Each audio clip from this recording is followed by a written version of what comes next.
Imagine facing rejection and not feeling crushed, but calm. Imagine hearing no, and instead of shrinking, you grow stronger, clearer, and more confident in who you are. But tell me the truth. How many times have you let rejection control your emotions, your self-worth, your actions? How many times has it stopped you from trying again?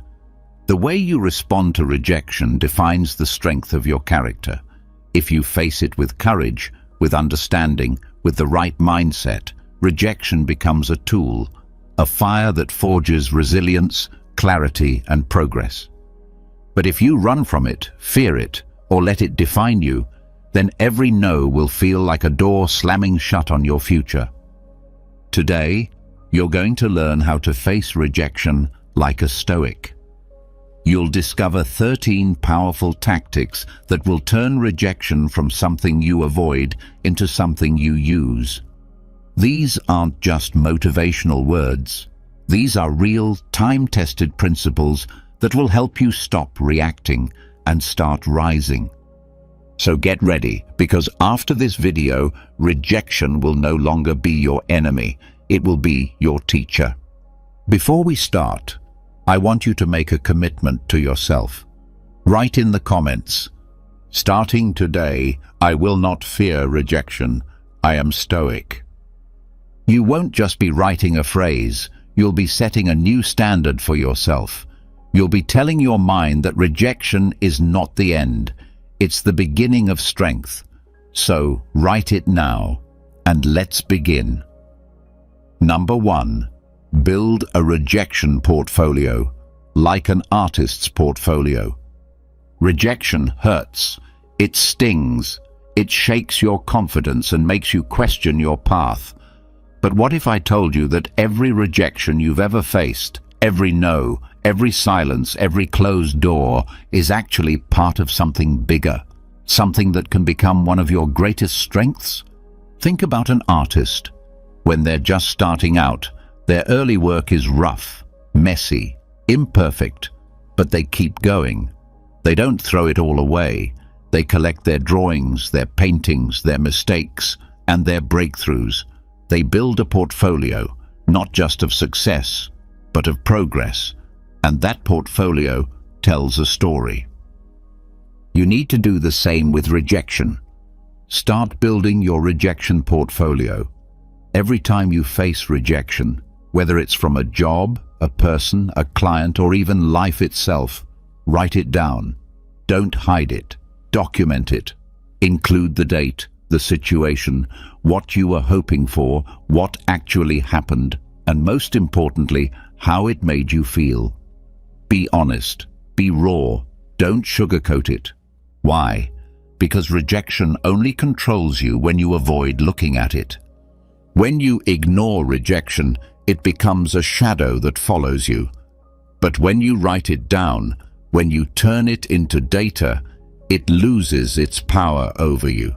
It becomes part of your story, not the end of it. The Stoics believed in facing reality head-on. They trained themselves to see things not as they should be, but as they are. Marcus Aurelius once wrote, "You have power over your mind, not outside events. Realize this, and you will find strength." That includes rejection. You can't control whether someone accepts you, but you can control how you respond and how you grow from it. Every rejection has something to teach you. Maybe it reveals a weakness you need to strengthen. Maybe it shows you that your current path isn't aligned with your purpose. Or maybe, just maybe, it's testing your resilience, sharpening your character, and preparing you for something greater. But you'll only see that if you track it. Your rejection portfolio is not a place for shame. It is a record of courage. Every entry is proof that you tried, that you put yourself out there, that you didn't hide in comfort or fear. That's more than most people ever do. And over time, something amazing happens. When you flip back through your entries, weeks later, months later, you begin to see a pattern. growth, strength, clarity. You'll start to realize that the things that once broke you now barely shake you. The no's that once felt like walls now feel like stepping stones. This portfolio becomes your proof of resilience. It becomes a mirror that reflects your journey. Not just your wins, but your evolution. And just like an artist can look back on their old sketches and see how far they've come, you'll look at your early rejections and feel something powerful, pride. You'll stop fearing rejection because you'll know it's part of the process. You'll expect it. Welcome it. Use it. Before a Stoic philosopher spoke, they often prepared their minds. They reflected on what might go wrong. They practiced negative visualization, not to become pessimistic, but to train themselves to be calm when things didn't go their way. They weren't caught off guard by hardship. They trained for it. Your rejection portfolio is part of that training. It's your battlefield journal, your daily reminder that you are stronger than disappointment, stronger than silence, stronger than any no. So, here's your action step. Create a space, physical or digital, where you'll record every rejection moving forward. Make it simple, clear, organized, and consistent. And don't just write down the facts. Reflect. What did you learn? What can you improve? How did you respond? Did you grow? Did you give up? Or did you keep moving? This practice is not just about remembering, it's about transforming. Because every time you add to that portfolio, you are writing a story of someone who doesn't fold under pressure, someone who turns obstacles into opportunities, someone who doesn't just talk about Stoicism, but lives it. Most people run from rejection. You won't. You'll study it, record it, learn from it. That's what makes you different. And when the world sees your growth, when the people who once rejected you look again and see your strength, you'll realize something powerful. It was never about them. It was always about who you were becoming. So don't fear rejection. Track it, understand it, use it. Let it become your portfolio of strength, because every no brings you one step closer to the yes that actually matters. Let rejection shape you, not break you. This is the Stoic path. Number 2, convert rejection into data for pattern recognition. Rejection feels personal. It feels like someone looked at you, your work, your effort, and decided it wasn't enough. It's easy to take it to heart, to spiral into self-doubt, to see it as a reflection of who you are. But stop for a second. Breathe. What if rejection isn't personal at all? What if it's just information? That's exactly how a Stoic would see it. Imagine being able to look at rejection not with frustration, but with curiosity. Like a scientist, like a strategist. Not to feel worse, but to learn more. Because behind every no is a message. And if you learn how to read it, you gain an edge that most people never see. So, here's your next tactic. Stop taking rejection emotionally. Start treating it like data. That's right, data. When something doesn't go your way, don't just feel it. Analyze it. Write it down. Not just what happened, but how it happened. What words did they use in their response? Was there silence instead of feedback? Was the timing off? Did you get rejected for similar reasons before? Are you seeing patterns? Because you will, if you look closely enough. Maybe you notice that when you send proposals late at night, they're ignored. Maybe job interviews always end with the same phrase. We're looking for someone with more experience. Maybe people say your work is good, but not great. That's not failure. That's feedback, hidden in plain sight. And when you treat rejection like data, you gain clarity. You begin to see where the blind spots are. You start to identify where you're falling short, not from shame, but from a place of power. Like an athlete reviewing game tape, you get to ask, where can I improve? What can I do differently next time? This is how Stoics approached life. They didn't guess. They observed. They reflected. They adjusted. Epictetus taught that it's not events that disturb us, but our judgments about those events. Rejection is the event, but judgment is your reaction. Your mind decides whether it becomes weakness or wisdom. The world is full of people who give up after one rejection, or two, or five. But you're building a system. You're using every rejection as a data point, each one sharpening your strategy and deepening your self-awareness. Start keeping a simple rejection log. Every time it happens, record what you were trying to achieve, who you reached out to, what exactly was said or not said, when it happened, how it made you feel, and most importantly, what you can learn from it. Then step back. Look at 10 rejections together, 20. Look for patterns, look for clues. You might start to notice that your message is unclear, or that you're targeting the wrong audience, or that your timing is always off. Maybe you're underprepared. Or maybe you're doing everything right and the no simply means not yet. Either way, this practice gives you perspective. It takes you out of the storm of emotion and into the calm of analysis. You're not guessing anymore. You're learning. This is what makes you dangerous. Not in a reckless way, but in a focused way. You're not someone who blindly repeats mistakes. You refine, you evolve, you adapt. And that mindset is rare. Stoicism isn't about being emotionless. It's about mastering your emotions. And mastery comes from understanding. Understanding comes from observation. Observation comes from slowing down, stepping back, and studying the patterns.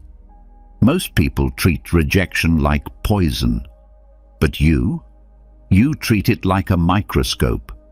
And the more you do this, the more powerful your next moves become, because now every decision is informed, every effort is sharper, every action is more precise. This is what a Stoic scientist of the self does. They experiment, they take notes, they reflect, and then they return to the world, stronger, wiser, better prepared. Don't just survive rejection, study it. Don't just feel it, measure it. Because rejection is not the enemy. Confusion is. Blind repetition is.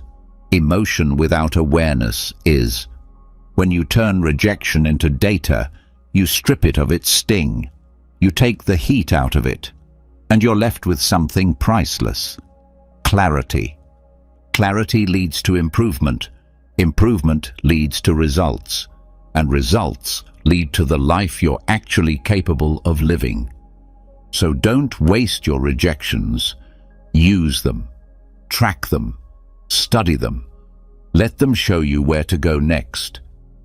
This is how you turn rejection from a wall into a window, from something you fear into something you leverage.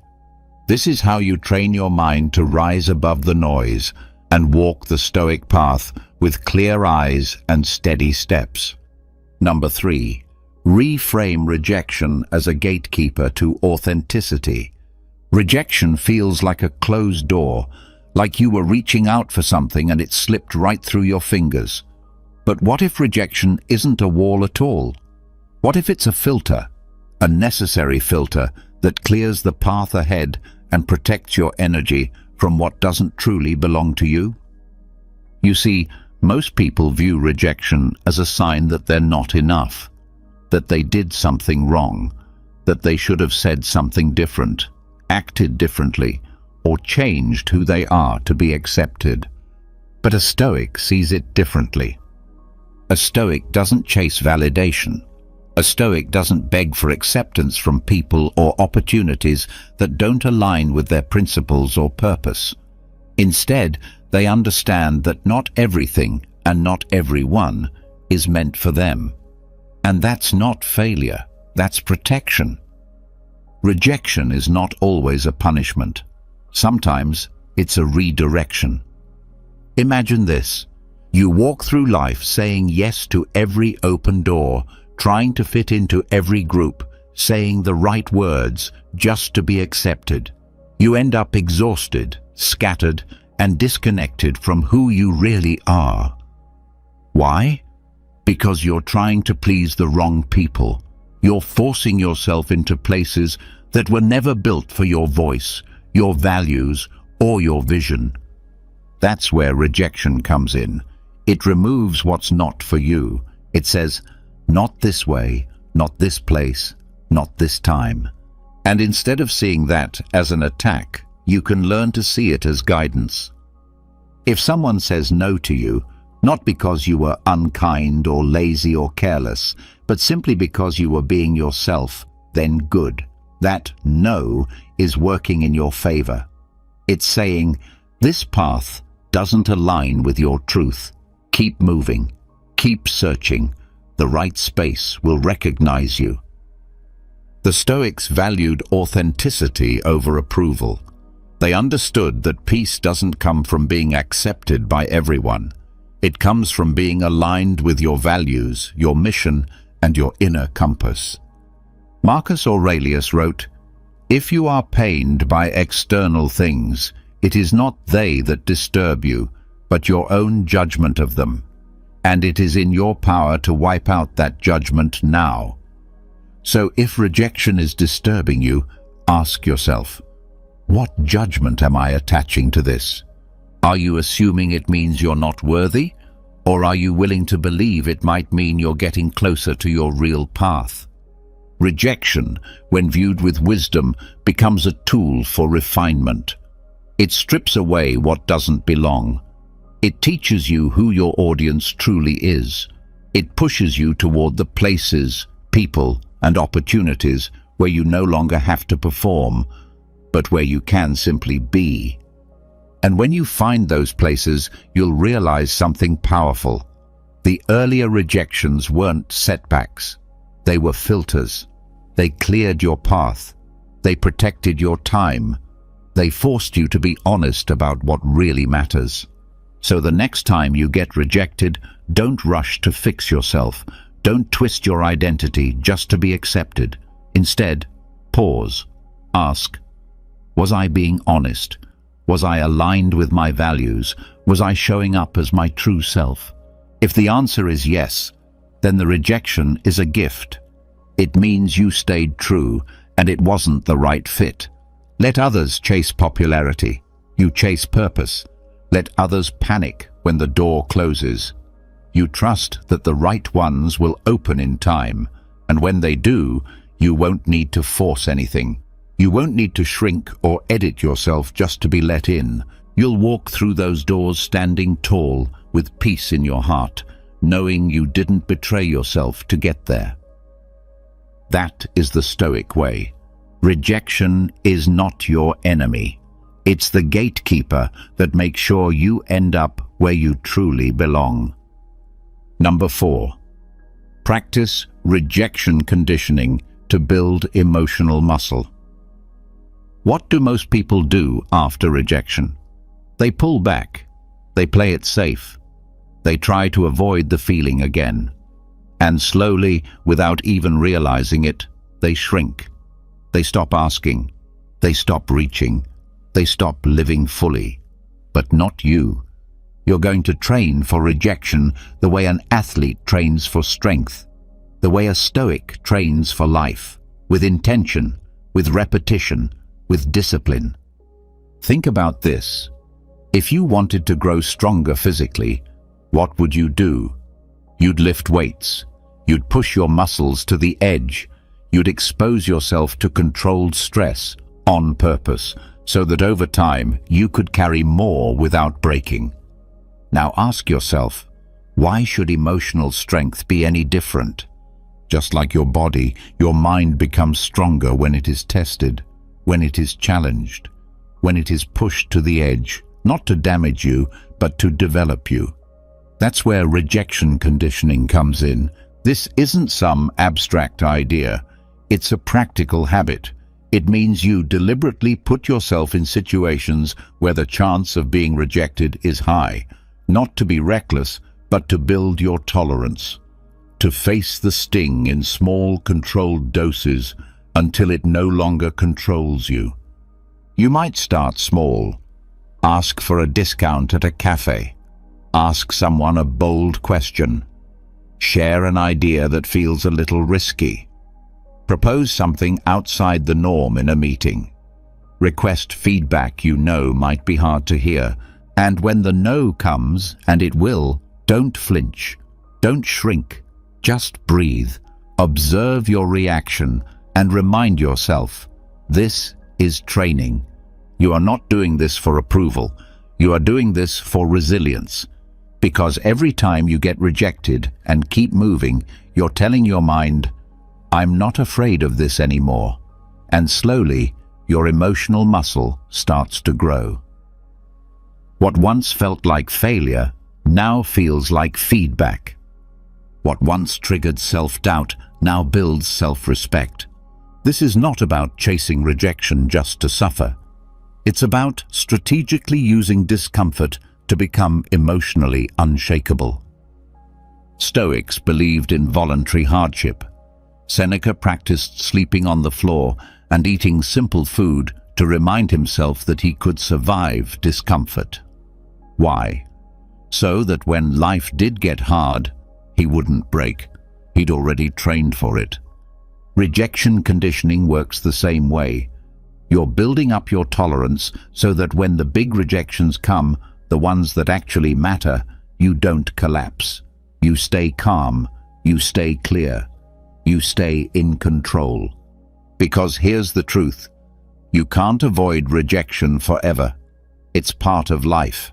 If you want to grow, to lead, to build something meaningful, you will face no again and again.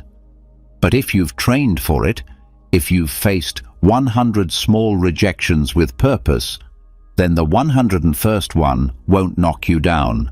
You'll stand up, brush it off, and keep going. That's emotional strength. That's Stoic strength. So build it. Make it a habit to seek out small risks. Not recklessly, but bravely. Stretch yourself. Ask, share, dare. The more you do it, the more neutral rejection becomes. It no longer feels like a threat. It becomes familiar. You begin to see it as a signal that you're pushing your limits. And that's exactly where growth lives. Most people run from rejection. You run toward it. Not to be reckless, but to become resilient. This is rejection conditioning. It's your training ground. And every no you collect on purpose makes you stronger for the ones you can't control later. So ask boldly, risk discomfort, and remind yourself, every time you're rejected, you're getting one rep stronger. Let others avoid the pain. You're building armor. That is the Stoic way. Number 5, translate rejection into a reverse roadmap. Rejection often feels like a dead end, like the road you were walking just disappeared beneath your feet. One moment you thought you were moving forward, then suddenly, no, nothing. Silence. A door closed. But what if that rejection isn't the end of the road? What if it's a chance to build a better one? Here's the Stoic mindset. You don't waste pain, you don't waste loss, and you definitely don't waste rejection. You use it. That's where the reverse roadmap comes in. It starts with a simple question. What would the opposite of this rejection look like? Let's say you pitched an idea and it was rejected. Stop. Don't just feel the sting. Study it. Ask yourself, what would full acceptance have looked like? What would success in this situation mean? What would they have said? What would I have needed to do to hear a yes instead of a no? Then reverse engineer it. Break it down, step by step. Work backwards from the version of success you were aiming for, not as a fantasy, but as a strategy. Maybe your idea was rejected because it lacked clarity. Then clarity becomes your first checkpoint.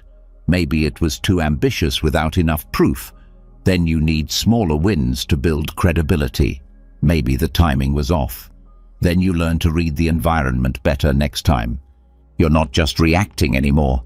You're mapping. You're turning rejection into a design challenge. This is how a Stoic approaches adversity, not with frustration, but with curiosity, not by shutting down, but by zooming out. They don't obsess over the no. They ask what the yes would have required, and then build toward it piece by piece. Think of it like this.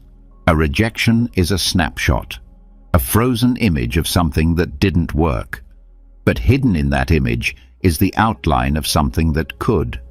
If you're willing to slow down and look closer, you'll find clues, not just about others, but about yourself.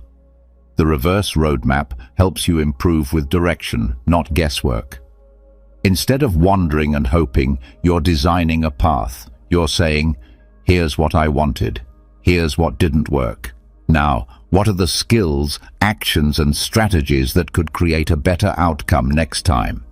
Seneca once said, "If one does not know to which port one is sailing, no wind is favorable." That's the power of this exercise. It gives you a port, a vision, a clear end state to guide your improvement. You're no longer just responding to rejection, you're building from it. Here's a practical way to try it. Take one recent rejection, big or small. Write down exactly what the ideal version of that situation would have looked like. What result were you hoping for? What words would you have loved to hear? What actions would have made it a success? Now, reverse it. What would need to happen right before that success? And before that? Keep going backwards until you're back at the start, where you are now.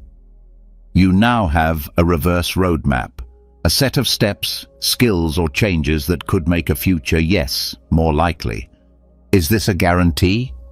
No, life doesn't work that way. But it gives you clarity, and clarity leads to better action, better preparation, better decisions. And even if you never reach that exact outcome, this process still sharpens you. It still makes you better. It still brings progress. Because remember, rejection is never just about what didn't happen. It's about what you do next. Most people stop at the no. You keep going. You learn. You plan. You rebuild. Let rejection point the way. Let it challenge you to see the better version and build your way back from it. That is the Stoic way. Number 6. Use rejection to refine your intuition.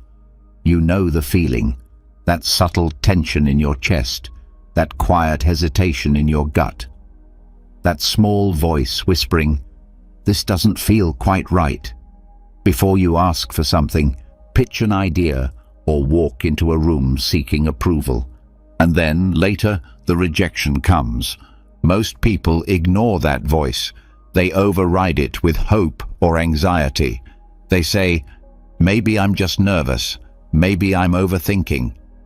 But after the rejection, that voice returns. And this time it says, "I tried to tell you." That voice is your intuition. And rejection is one of the best tools you have to sharpen it. You see, intuition isn't magic. It's not some mystical gift. It's the quiet result of observation, memory, and reflection. The more you listen to it and track how often it's accurate, the stronger it becomes. This is where Stoic practice meets self-awareness. The Stoics didn't blindly trust feelings, but they also didn't ignore them. They studied them. They paid attention to inner signals.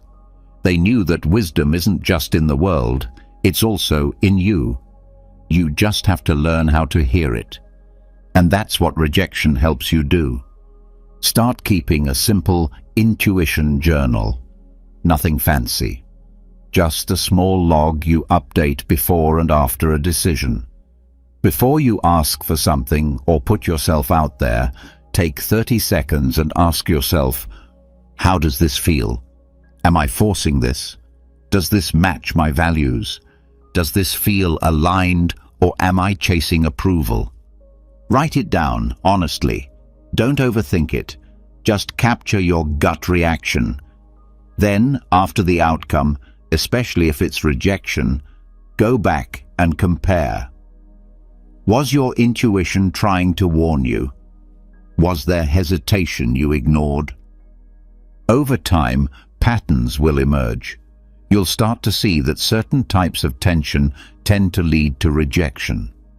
You'll notice that when something feels off, it usually is, and slowly your intuition gets sharper. It becomes more accurate, more reliable. This isn't about avoiding discomfort. Stoicism is not about seeking ease, but it is about moving with clarity, acting with awareness, knowing when you're in alignment and when you're just chasing noise. Most people wait for the world to validate them. They wait for someone else to say, "You're on the right track." But you're training yourself to hear that voice from within. Because when your intuition is strong, rejection stops feeling like failure. It starts feeling like confirmation. You begin to say, I knew that wasn't right. That wasn't my place. That wasn't my path. And instead of taking rejection personally, you take it seriously. You adjust, you realign, you move forward with more inner peace. This is emotional intelligence, the Stoic way. Marcus Aurelius often reminded himself to be still and listen, not just to the noise of the world, but to the movement of his own thoughts. He wrote, "Look within. Within is the fountain of good." That fountain is your intuition. But like any tool, it must be sharpened through use. Let rejection be the sharpening stone. Each no is a chance to ask, did I really believe in that request? Was that truly me, or was I trying to impress, to gain, to prove something? The more honest you are in that reflection, the stronger your compass becomes. And one day, you'll find yourself walking away from opportunities before they even reject you, not out of fear, but out of wisdom. You'll know they're not for you. You'll trust your gut. You'll move with quiet confidence, because external validation is unpredictable. But inner clarity, that's yours to build. So use rejection, not just to toughen your skin, but to tune your instincts. Let it refine the voice that says, this is right, this is real, this is me. That is the Stoic way. Number 7. Transform rejection into a strategic pause. Rejection doesn't just hurt, it provokes. It stirs something inside you, that immediate rush to fix things, to prove yourself, to bounce back as quickly as possible, just to feel like you're in control again. You get a no, and the first instinct is to chase the next yes, to try harder, to move faster. But the Stoic does not rush. The Stoic pauses. When life pushes back, the Stoic doesn't panic. They reflect. And that's exactly what rejection is. A moment asking you not to push harder, but to pause smarter. We live in a culture obsessed with constant movement, hustle, action, speed. But what good is moving quickly if you're moving in the wrong direction? What use is momentum if it's pulling you away from your purpose? Rejection offers a rare gift, a break in the noise. It's a natural stopping point, a space where you're not moving forward or backward, a moment where you can simply stop and see things clearly. Instead of trying again immediately, Ask yourself, was I moving with intention? Or was I just chasing something because I feared standing still? Was I on the right path, or just the most familiar one? Did I really want that outcome, or was I acting from pressure or ego? Sometimes rejection is a message, not that you're failing, but that you're forcing, that you're out of rhythm, that something in your approach, your direction, or even your purpose needs to shift. Marcus Aurelius once wrote, "If you are troubled by external things, it is not they that disturb you, but your own judgment about them." In other words, rejection itself is not the problem. It's how we interpret it.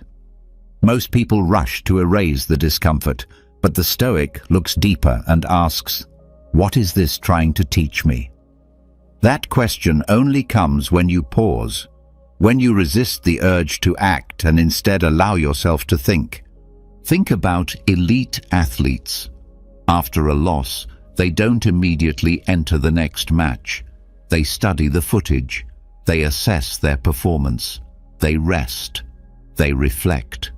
They use the pause not as a retreat, but as a reset. And when they return, they're sharper, mentally and physically. You can do the same. Rejection is not always a call to try harder. Sometimes it's a call to rest, to heal, to develop. Maybe you've been pushing too long without clarity. Maybe you've been chasing goals that no longer align with who you are. Maybe it's time to pivot, or dig deeper into your craft, or simply take a breath before you make your next move. This pause doesn't make you weak. It makes you wise. Most people panic when things don't go as planned. But you stop, you breathe, you ask better questions, you realign. And when you do act again, it's not from fear, it's from focus. Rejection becomes your checkpoint, not your defeat. It becomes the moment you turn inward, recenter your vision, and prepare for your next move with greater awareness. Because when you act without reflection, you repeat mistakes. But when you pause with purpose, you return with power. So next time you're rejected, don't try to prove anything. Don't rush to fix or fight or force. Just pause. Quiet the noise. Sit with the discomfort long enough to understand it. Let rejection be the space where your next strategy is born. Let it be your moment of clarity. And when you return to the path, walk with deeper strength, because you didn't react. You chose. Number 8. Turn rejection into an opportunity to expand your identity. Rejection often feels like the world saying, "You're not enough." And when you hear that, your first reaction might be to shrink, to doubt yourself, to wonder if maybe you should stop trying, stay small, or only show the parts of yourself that feel safe. But a Stoic sees rejection differently. Rejection is not a sign that you are broken. It's a sign that one version of you, a specific expression, a particular mask, a narrow presentation, didn't fit in a specific moment. And that moment does not define you. It reveals something deeper, the invitation to explore more of who you are. You are not just one identity. You are not a single role, a single talent, or a single idea. You are complex. You are layered. You are still unfolding. Rejection, when approached with courage, becomes a mirror. It asks, what part of me have I hidden? What strength, perspective, or passion have I pushed down just to be accepted? Too often, we present a version of ourselves that we believe others will approve of. We do it in relationships, in work, in creative expression. We shape ourselves to fit into boxes we didn't choose. And when rejection comes, we think, I wasn't good enough. But maybe the real issue is this. You weren't full enough. Not fake, not forced, just not full. You were showing one side of yourself while leaving so many others unexplored. Marcus Aurelius reminded himself daily that we are more than what others think.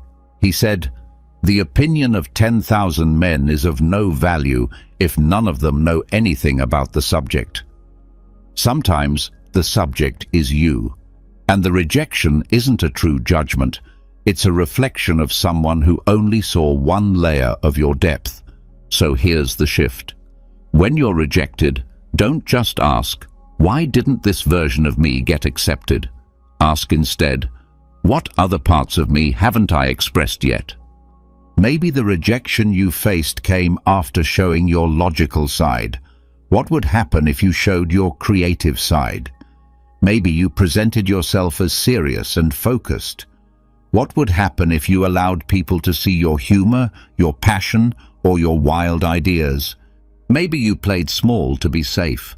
What if rejection is a signal that it's time to play bigger, not smaller? This is not about pretending. It's about expanding, reinventing not who you are, but how much of you you're willing to bring forward. Because real strength isn't about becoming someone else. It's about becoming more of who you already are. Rejection is often the wake-up call, the nudge that says, "You've outgrown the role you've been playing." And once you hear that message, you have a choice. Stay limited or expand into your full potential. Think about every person who ever reinvented themselves after a fall. After being told no, they didn't disappear. They evolved. They tapped into new parts of themselves. They explored skills, identities, and strengths they had ignored. And in doing so, they didn't just recover, they grew. That's available to you too. Let rejection point to the unexplored rooms inside you. Let it show you what you've left behind out of fear, shame, or the desire to fit in. Then open the door, step in, try something new, be someone more. Because you are not fixed, you are fluid, and every rejection is a reminder that you still have more to discover. So when the world tells you no, don't just retreat, reflect, expand. Ask what else you're capable of and start becoming it. Not to impress, not to prove, but to grow into the most complete version of who you truly are. Number 9. Use rejection to build empathetic authority. No one likes to be rejected. It stings, it humbles, it can shake your confidence and make you feel like you're standing on uncertain ground. But if you handle it with grace, if you face it, learn from it, and grow through it, you gain something far more valuable than just another success. You earn authority, not the loud, showy kind that demands attention, but the quiet, steady kind that draws people in. The kind of authority built not from theory, but from experience. That's what Stoics valued. Not titles, not applause, but lived truth, grounded wisdom, and nothing grounds you like rejection. When you've faced rejection and come out the other side, not bitter, but better, you become someone others trust. Not because you've had a perfect path, but because you haven't. Because you've fallen, failed, and still chosen to rise. This is what makes you a leader. People don't follow the one who's never struggled. They follow the one who has suffered and yet stayed standing. The one who knows how it feels to be on the outside. The one who remembers what it's like to hear no and still believe in themselves anyway. Rejection gives you that memory, that empathy, that edge. It teaches you what it means to want something deeply and not get it. It shows you the pain of being misunderstood, overlooked, or told you're not ready. And when you finally grow into a position of influence, whether that's in your career, your community, or even your family, those experiences become your foundation. You don't just give advice, you give truth. Because you've been there, and people can feel that. Stoic leaders like Marcus Aurelius didn't preach from a place of superiority. He reminded himself constantly that he too would fail, be rejected, and face resistance. His wisdom came from his willingness to endure and reflect, not just to rule. So when you face rejection, don't just think about what it means for you right now. Think about who it's helping you become for the future. Because one day, someone will come to you, hurt, discouraged, lost. And they won't need your success story. They'll need to know that you once felt exactly as they do, and that you didn't give up, that you didn't let rejection close your heart or your voice, that you kept going, that you got stronger, and that they can too. This is what Stoics call turning adversity into advantage, not just for yourself, but for others. Your pain becomes purpose. Your failure becomes service. Your no becomes a lesson you can pass on. But only if you pay attention. Only if you sit with rejection long enough to extract its wisdom. Only if you don't waste it. So don't hide your scars. Don't erase your setbacks. Let them show. Let them become part of your story, not as shame, but as strength. Because that's what makes people listen to you. Not your perfection, but your perseverance. Rejection is your training. Not just for inner strength, but for future leadership. For real influence. For the kind of authority that doesn't need to shout, because it speaks directly to the soul. You will face more no's. That's part of life. But every time you overcome one, you're not just moving forward, you're collecting empathy capital, quiet power, lived wisdom, the kind of experience that can't be faked or fast-tracked. And one day, when you're guiding others through their storms, you'll be the calm they trust. Not because you read the map, but because you've walked the path. Number 10. Treat rejection as a creativity trigger. Rejection shakes things. It interrupts your rhythm. It throws off your plans. It hits deep, because in that moment you feel unseen, unheard, unvalued. And when that pain rises, your instinct may be to shut down, to go numb, to distract yourself, to move on quickly and pretend it didn't affect you. But that's not the Stoic path. The Stoic doesn't suppress pain. They use it.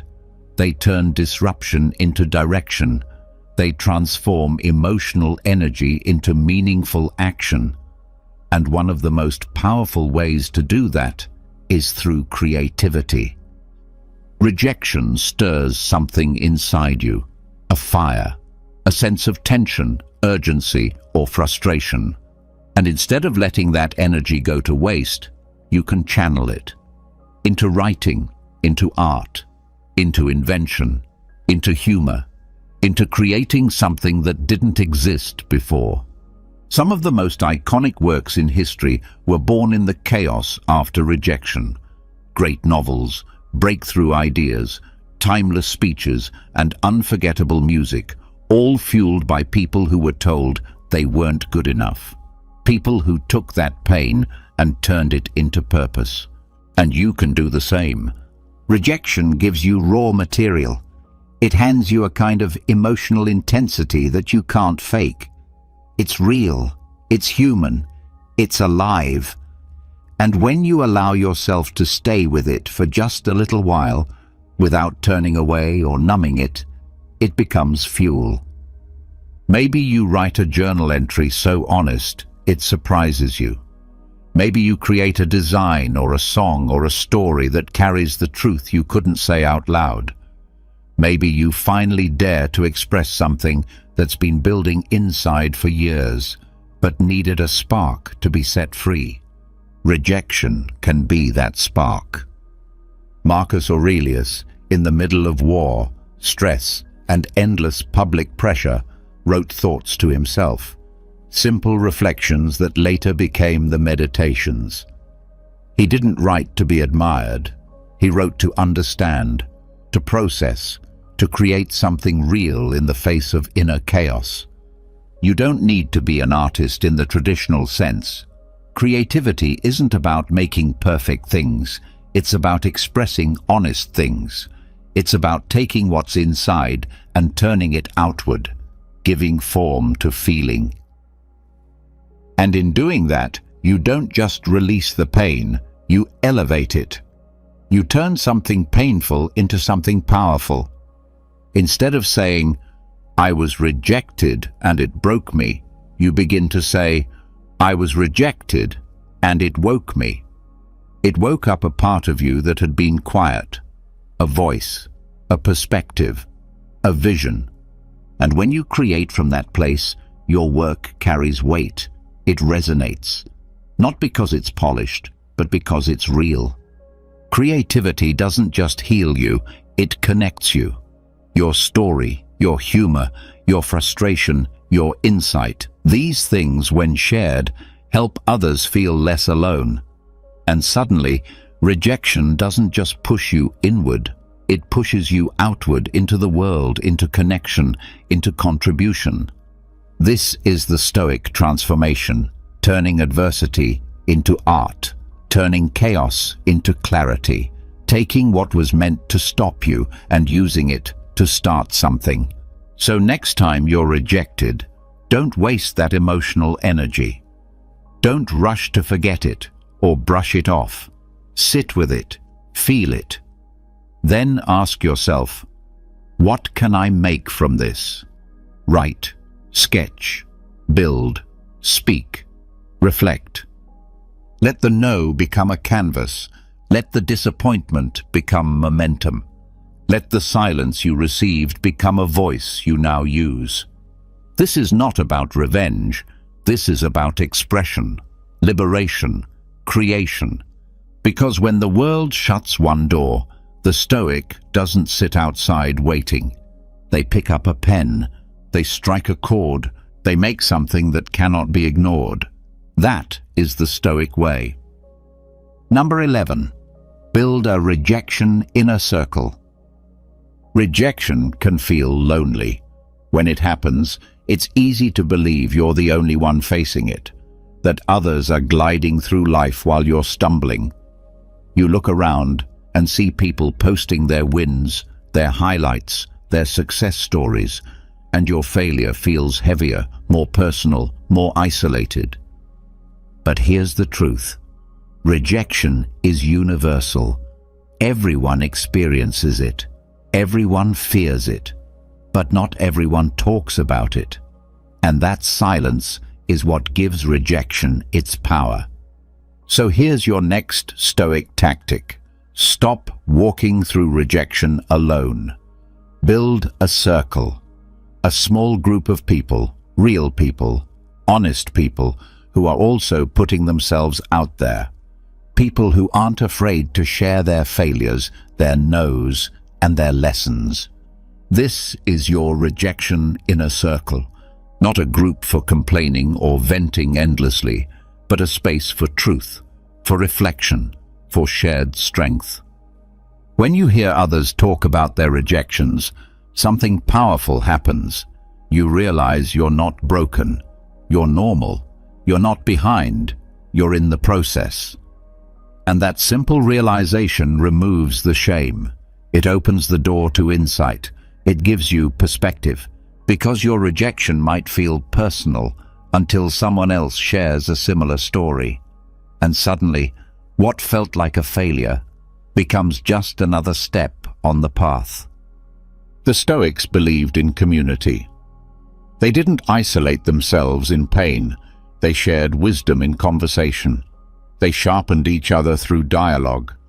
They reminded one another of what mattered. Rejection becomes easier to bear when it is shared and spoken. So seek out or form your circle. It doesn't have to be large. 2 to 5 people is enough. What matters is trust, honesty, and a shared commitment to growth. Make it a practice. Once a week, once a month, whatever works.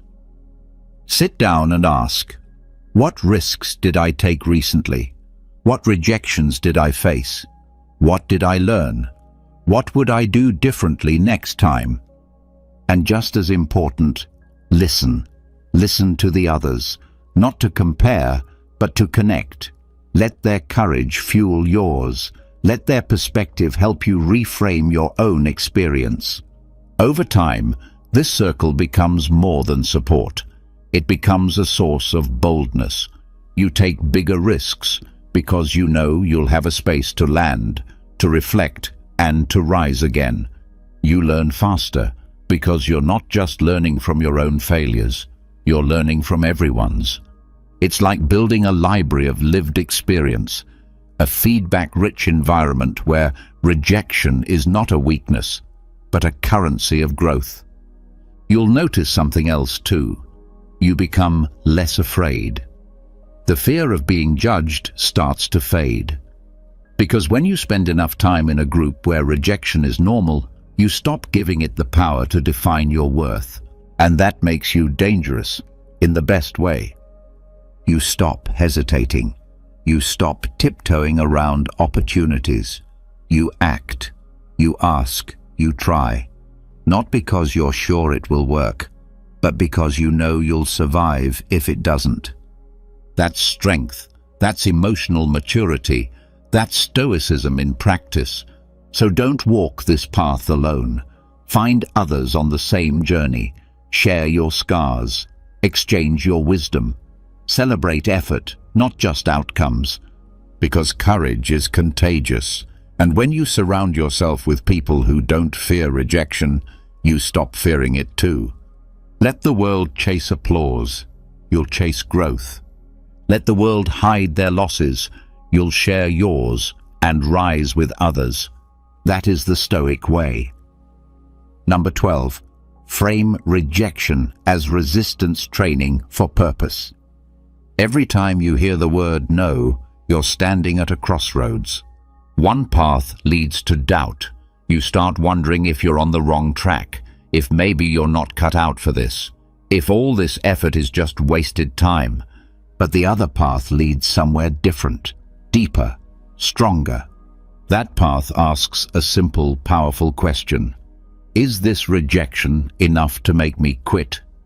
If the answer is no, then congratulations. You've just strengthened your purpose. Rejection, when viewed through a Stoic lens, is not a sign that you're off course. It's a test. It's resistance. And resistance is how you grow. Think of your purpose like a muscle. You don't build it by comfort. You build it through tension. You grow it through challenge, through repetition, through showing up when it's hard, when it hurts, when the outcome is uncertain. That's what rejection is. Resistance training for your deeper why. And each time you get knocked back and choose to keep going, not with blind optimism, but with clear intention, you're telling the world and yourself, I still believe in this. That's not delusion. That's discipline. Every meaningful path is tested. Every strong purpose is questioned. If it's never challenged, it's probably not deep enough, or real enough, or yours. Marcus Aurelius faced constant setbacks, political failure, war, betrayal, and still he wrote to himself, "The impediment to action advances action. What stands in the way becomes the way." Rejection isn't in the way. It is the way. If you're on the right path, rejection won't stop you. It might slow you. It might humble you, but it won't turn you around. In fact, the more rejections you face and overcome, the more clarity you gain. Your why becomes sharper, cleaner, stronger. Not because the world made it easy, but because you chose it anyway. That's when purpose becomes power. So the next time you're rejected, whether from a job, a person, a creative opportunity, or a big risk, don't just feel the loss. Step into the gym of your purpose. Ask yourself, does this no change what I believe in? Does it change where I'm going? Or does it only prove that I'm still willing to fight for it? That's where real confidence is built, not from external approval, but from internal alignment. And if you do realize the rejection shook your path, if it makes you question whether you were chasing something for the wrong reasons, that's a gift too. Because now you can redirect with honesty, not ego. You can course correct before you waste more time climbing the wrong mountain. Either way, you win. You either double down on your true path or you refine it. That's what Stoicism is about. Not ignoring discomfort, but learning from it. Letting it sharpen you. Letting it guide you back to what matters. Because your purpose isn't proven in success. It's proven in the moments you don't give up. Rejection doesn't mean you're not ready. It means you're being asked to prove to yourself that you're serious, that you're committed, that you're not just in this for the applause, but for something deeper. You're in it because it matters. So next time the world tells you no, pause and ask, does this change my mission? If it does, adjust. If it doesn't, advance. Let rejection be your test. Let it be your weight. Lift it, again and again, until you realize that every no isn't stopping you, it's building you. That is the Stoic way. Number 13, use rejection to cultivate strategic indifference. Rejection can feel like a spotlight. One moment, everything is quiet. The next, all your attention floods into that one word, no. Suddenly, your focus narrows, your emotions spike, your confidence wavers, and it feels like that one rejection is everything. But here's the truth, it's not. One no is not the whole story. One closed door is not the whole journey. And one person's opinion is not the measure of your worth or your future. This is where Stoic discipline comes in, not through cold detachment, but through strategic indifference. Strategic indifference is not apathy. It's not about being numb, careless, or emotionless. It's about control. It's about training yourself to care more about the long game than any single moment. It's about choosing not to let one rejection hijack your emotional clarity or your long-term mission. You're not here to win every small battle. You're here to stay in the war for the right reasons. A Stoic doesn't ignore pain, but they don't obsess over it either. They feel it, learn from it, and then they move forward. Marcus Aurelius faced betrayal, loss, criticism, and still, he chose calm. He chose focus. He reminded himself, you have power over your mind, not outside events. Realize this, and you will find strength. That's the heart of strategic indifference, choosing not to give your power away to every single outcome. You're not here to be controlled by every yes or no. You're here to build something that lasts, something that matters. Something that can't be shaken by one person's judgment or one closed door. Every time you're rejected, you have a chance to practice this discipline. Step back, breathe. Ask yourself, does this rejection really matter in the grand scheme? Will it stop my progress? Or will I let it pass through me like wind through a tree, felt but not breaking me? This mindset doesn't come overnight. It takes repetition. It takes awareness. But the more you train it, the stronger it becomes. Over time, you'll notice something shift. Rejection still stings, but it doesn't shake you. It no longer steals your focus. You don't spiral. You don't panic. You assess. You adapt. You move forward. You'll also stop chasing things out of desperation. You'll apply, pitch, create, and risk, not because you need approval, but because it aligns with your mission. And if the answer is no, you adjust. You don't attach your identity to every outcome.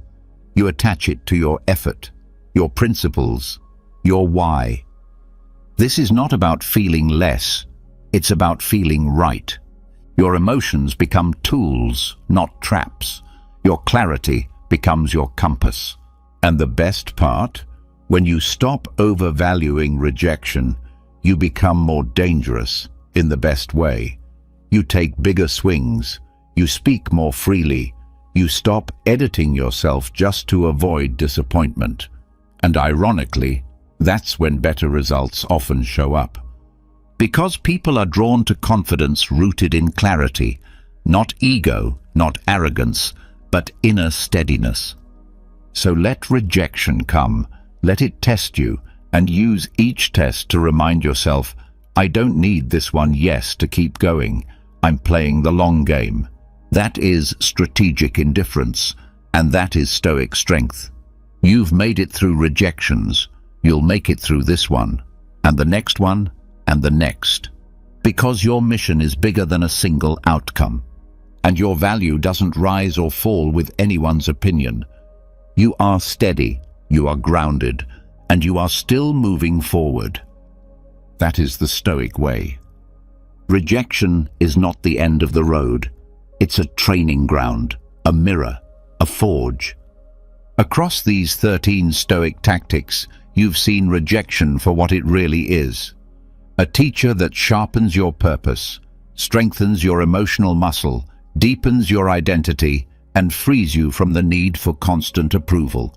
You've learned how to build a rejection portfolio, how to study rejection like data, how to turn it into art, into clarity, into quiet confidence. And most importantly, you've seen how rejection, when used wisely, can lead you closer to who you really are. So, here's your moment of choice.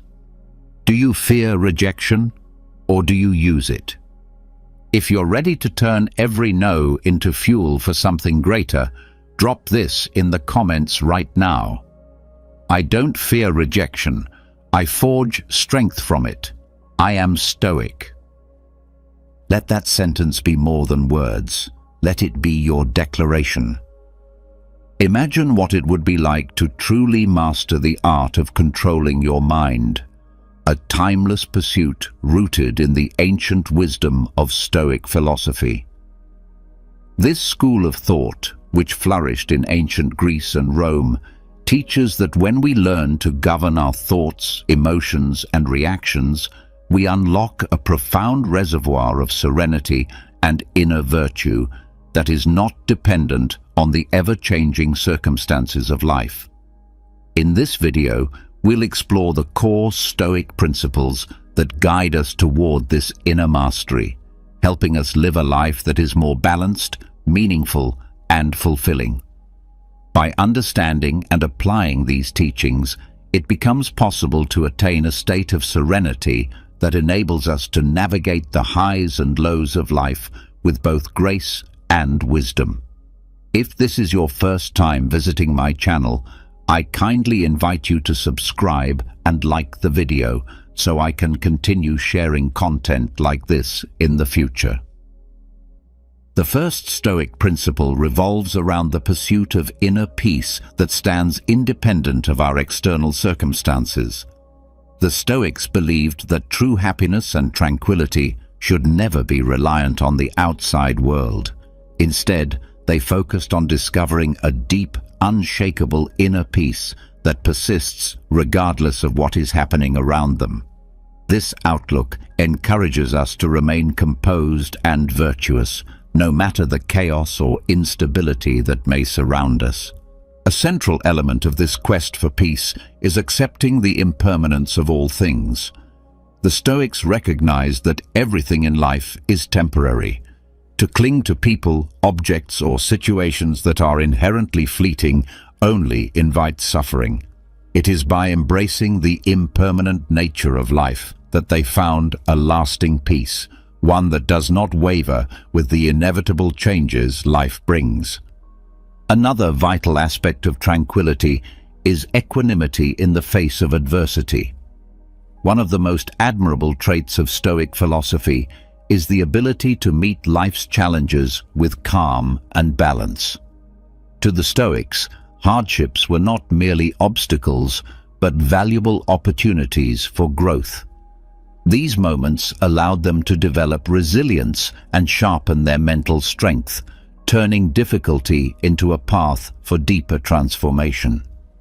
Achieving inner peace also requires detachment from disturbing emotions. Emotions such as anger, fear, and despair can easily cloud our judgment and control our behavior. The Stoics didn't advocate for suppressing emotions, but rather for acknowledging them without letting them dictate our choices. By doing so, they taught that we could act with clarity and integrity, even in emotional storms. At the heart of Stoic teaching is the idea that true tranquility comes from living in harmony with virtue. When we choose to act with wisdom, courage, justice, and temperance, we nurture a clear conscience. This alignment with virtue protects us from being tormented by guilt, regret, or remorse, and it builds a life rooted in moral strength. Another key Stoic insight is the importance of contentment with sufficiency. The Stoics cautioned against the endless pursuit of wealth, power, or pleasure, which often leads to dissatisfaction. Instead, they promoted the idea of finding joy in having enough. This mindset encourages us to avoid excessive desires and attachments to material things, leading to a simpler, more peaceful life. Serenity in the Stoic view is not just a temporary feeling, but an ideal to strive for over a lifetime. It is not something that is achieved overnight, but rather cultivated gradually through self-awareness, self-discipline, and the steady application of Stoic principles. This long-term pursuit nurtures a quiet strength within us that grows with practice and patience. In seeking tranquility, the Stoics also pursued a deeper kind of freedom. Freedom from the grip of our own emotions, cravings, and the pressures of the outside world. When we are no longer enslaved by these forces, we experience an internal liberation that empowers us to live in accordance with our deepest values and principles. In summary, the Stoic journey toward inner tranquility is one of the fundamental pillars of this philosophy. It emphasizes independence from external circumstances, the acceptance of life's impermanence, the detachment from negative emotions, and the unwavering pursuit of virtue. This path leads to a life that is more serene, ethically grounded, and filled with meaning. A life in which true peace is found not in what surrounds us, but in what resides within us.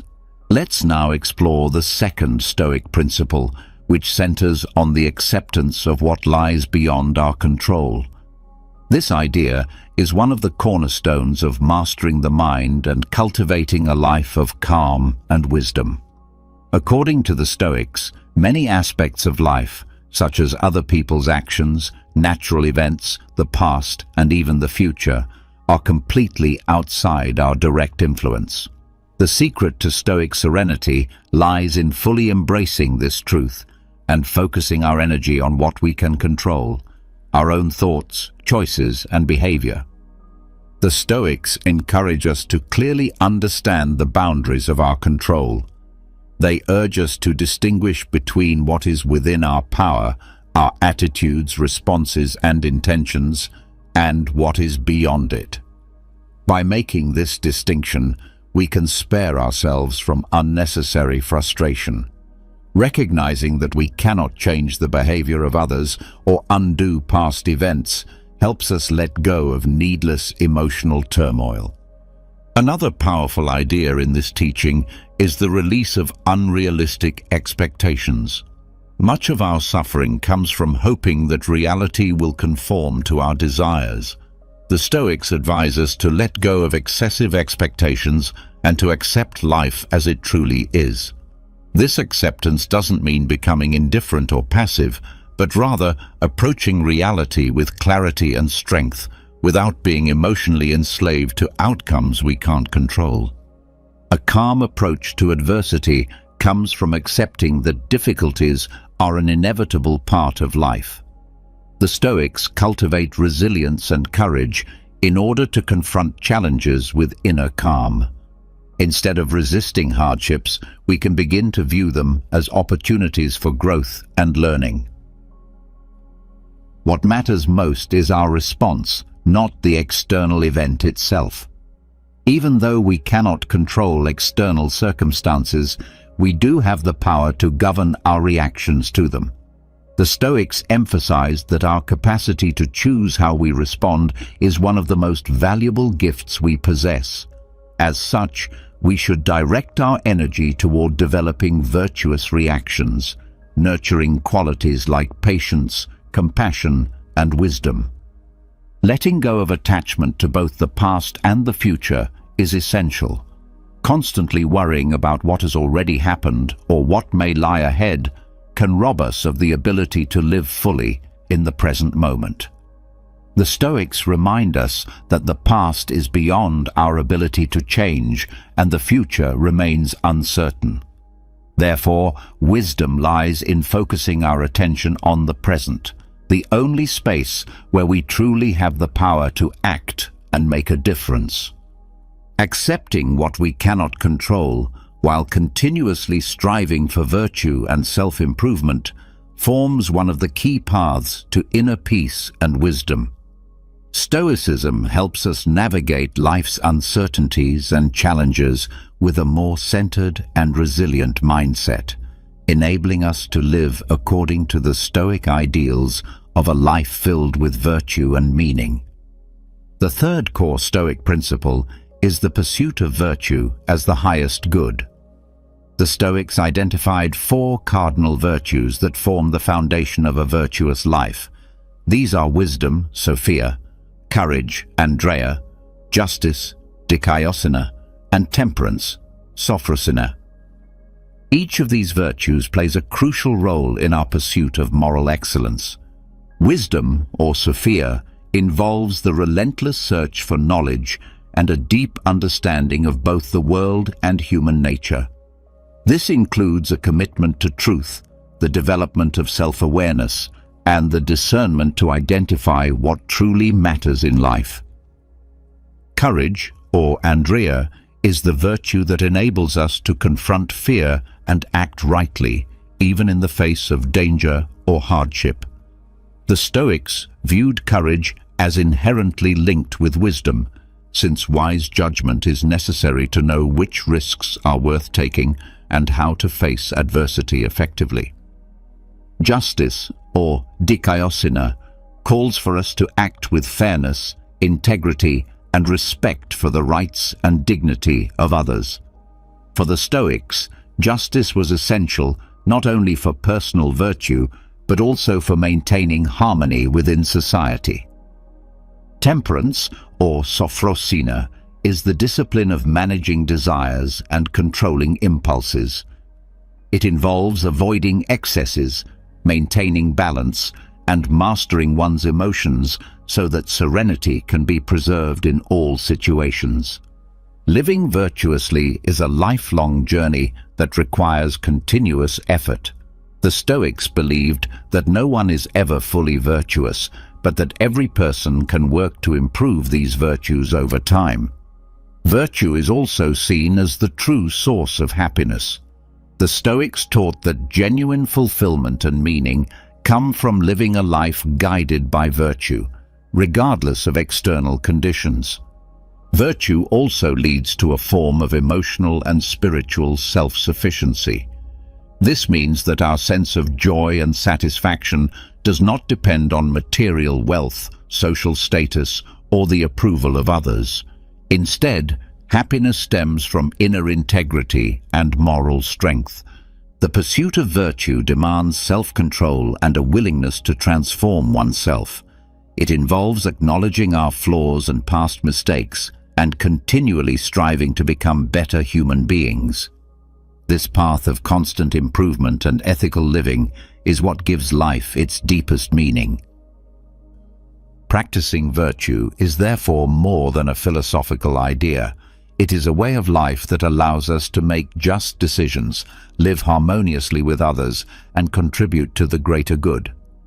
In essence, virtue as the highest good lies at the heart of Stoic philosophy.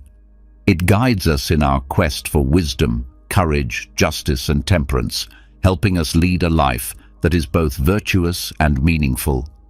Stoic virtue is not a distant ideal or abstract concept, but a set of guiding principles that can be applied in daily life. These principles empower us to live ethically and peacefully, no matter the external circumstances. The fourth Stoic principle centers on the control of emotions. Mastering our emotions is essential for attaining serenity and virtue. According to Stoic teachings, emotions are powerful and, if left unchecked, can lead us to act impulsively or irrationally. For this reason, the Stoics placed great importance on the regulation of emotional responses. The first step in this process is developing emotional self-awareness, the ability to recognize and understand our emotions as they arise. This involves becoming aware of when we are feeling emotions such as anger, fear, or sadness. Once we identify the emotion we're experiencing, the Stoics suggest cultivating a sense of emotional distance rather than surrendering ourselves entirely to it. They advise taking a mental step back to observe and analyze the situation from a more rational and objective standpoint. The Stoic perspective emphasizes that reason should guide us more than emotion. This means harnessing the power of our rational mind to assess whether a specific emotion is appropriate or beneficial in a given situation. For example, if we find ourselves feeling angry, we should examine whether that anger is justified and whether acting on it would be the right and virtuous choice. After assessing our emotional response, we are encouraged to choose an action that aligns with virtuous principles. Instead of reacting impulsively with anger, we can decide to respond with calmness and empathy. This approach demands self-discipline and consistent effort to reshape our negative emotional responses. Moreover, the Stoics also teach that negative emotions can be transformed into positive, constructive actions. For instance, rather than allowing fear to overwhelm or immobilize us, we can use it as motivation to act wisely and take appropriate precautions. The ultimate aim is to achieve emotional equanimity, a balanced emotional state where we are not ruled by our feelings. This doesn't mean suppressing emotions entirely, but learning to manage them in a way that they do not cloud our judgment or lead us into unwise actions. The Stoics acknowledge that emotions are a natural part of being human. They don't advocate for the total elimination of emotions, but for their thoughtful and virtuous management. Natural emotions like grief in response to loss or joy in moments of success are acknowledged as part of our shared human experience. Mastering our emotions is a continuous and often difficult journey, but it is an essential one for those who wish to lead a more peaceful and morally sound life. The Stoics believe that by regulating our emotional responses and consistently choosing virtuous actions, we can live in harmony with fundamental values such as wisdom, justice, and courage, regardless of what is happening around us. This self-mastery leads us to a deeply cherished inner peace, a hallmark of Stoic philosophy. Another core Stoic principle essential to mastering the mind and living a more meaningful life is the practice of living in the present moment. This principle encourages us to concentrate on the here and now, steering our minds away from dwelling on the past or feeling anxious about the future. Let's explore this idea more deeply, and don't forget to follow us on our daily Stoic TikTok account and across our social platforms like Facebook, Instagram, and Twitter. Living in the present begins with releasing regret. The Stoics teach that regret over the past serves no useful purpose, since what has happened is beyond our control. Instead of becoming lost in guilt or remorse, we should focus on learning from our mistakes and past experiences. This attitude liberates us from the emotional burden of what can no longer be changed and redirects our energy toward the present moment, where our actions still have power. Equally, the Stoics warn against becoming consumed with worry about the future. While it is wise to plan and prepare, they remind us that the future is inherently uncertain. We should not let fear or anxiety about what might happen take control of our thoughts or actions. Acknowledging this uncertainty helps us remain grounded and make wiser decisions without being overcome by dread. The Stoics also urge us to deeply appreciate the present moment, as it is the only time that truly belongs to us. They invite us to find joy in life's small, everyday moments and to recognize the beauty in the world around us. This mindset doesn't just provide us with a sense of contentment, but it also nurtures a spirit of gratitude and presence. Being fully engaged with our current tasks is another aspect of this teaching. Focusing on the present means giving our complete attention to whatever we are doing. It means resisting distractions and the temptation to multitask, allowing us to perform our duties with greater effectiveness and deeper appreciation. In Stoic thought, the present moment is also seen as our only true source of control. By directing our awareness to the now, we can channel our efforts toward making wise, ethical decisions rather than wasting energy on things that are beyond our influence, especially those rooted in the future. Practices like meditation and mindfulness are useful tools to help us remain anchored in the present. These practices train our minds to become more consciously aware of each moment, reduce mental restlessness, and promote a sense of inner calm. By living more fully in the present, we reduce the emotional suffering that arises from ruminating on the past or fearing the future. This not only enhances our overall well-being, but also sharpens our ability to make thoughtful and ethical choices. In essence, the Stoic principle of living in the present teaches us to cherish the moment we are in, to accept the impermanence of life, and to find meaning and serenity in the here and now. Focusing on the present moment teaches us to cherish the here and now, to embrace life's fleeting nature, and to discover a sense of control and fulfillment in the present. This mindset does not imply forgetting the past or avoiding plans for the future. Instead, it calls us to live intentionally and meaningfully in the present, the only moment over which we truly have influence. This present-centered awareness contributes significantly to a peaceful mind and a more meaningful life. Now, let us move into the sixth Stoic principle. This principle invites us to reassess our relationship with the external world and with sensory experiences, urging us to cultivate a sense of equanimity in response to them. The sixth Stoic principle is the practice of indifference toward pleasures and pains. The Stoics maintain that the restless pursuit of pleasure and the fear of pain are major causes of human suffering. To achieve serenity and live virtuously, it becomes necessary to adopt a posture of healthy indifference toward these experiences. In matters of pleasure, the Stoics do not call for total abstinence. Rather, they advocate for moderation and wisdom. They remind us that the endless chase after pleasure often results in destructive excess.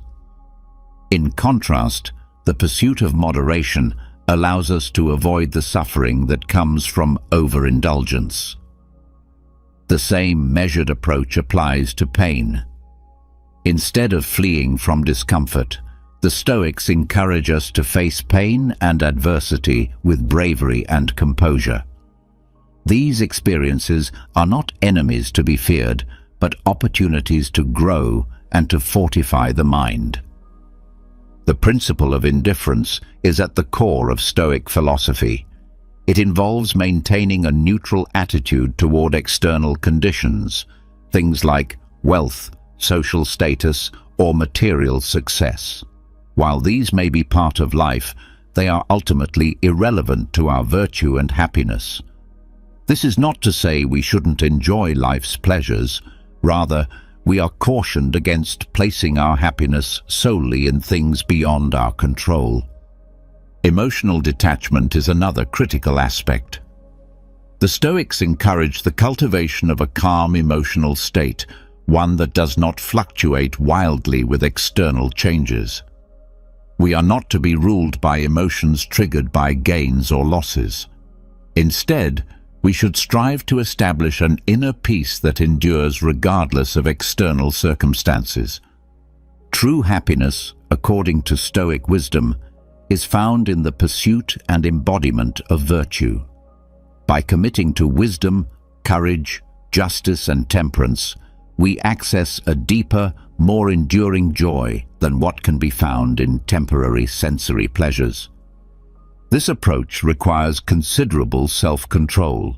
Practicing indifference toward both pleasure and pain involves freeing ourselves from the tyranny of desires and from the fear of suffering.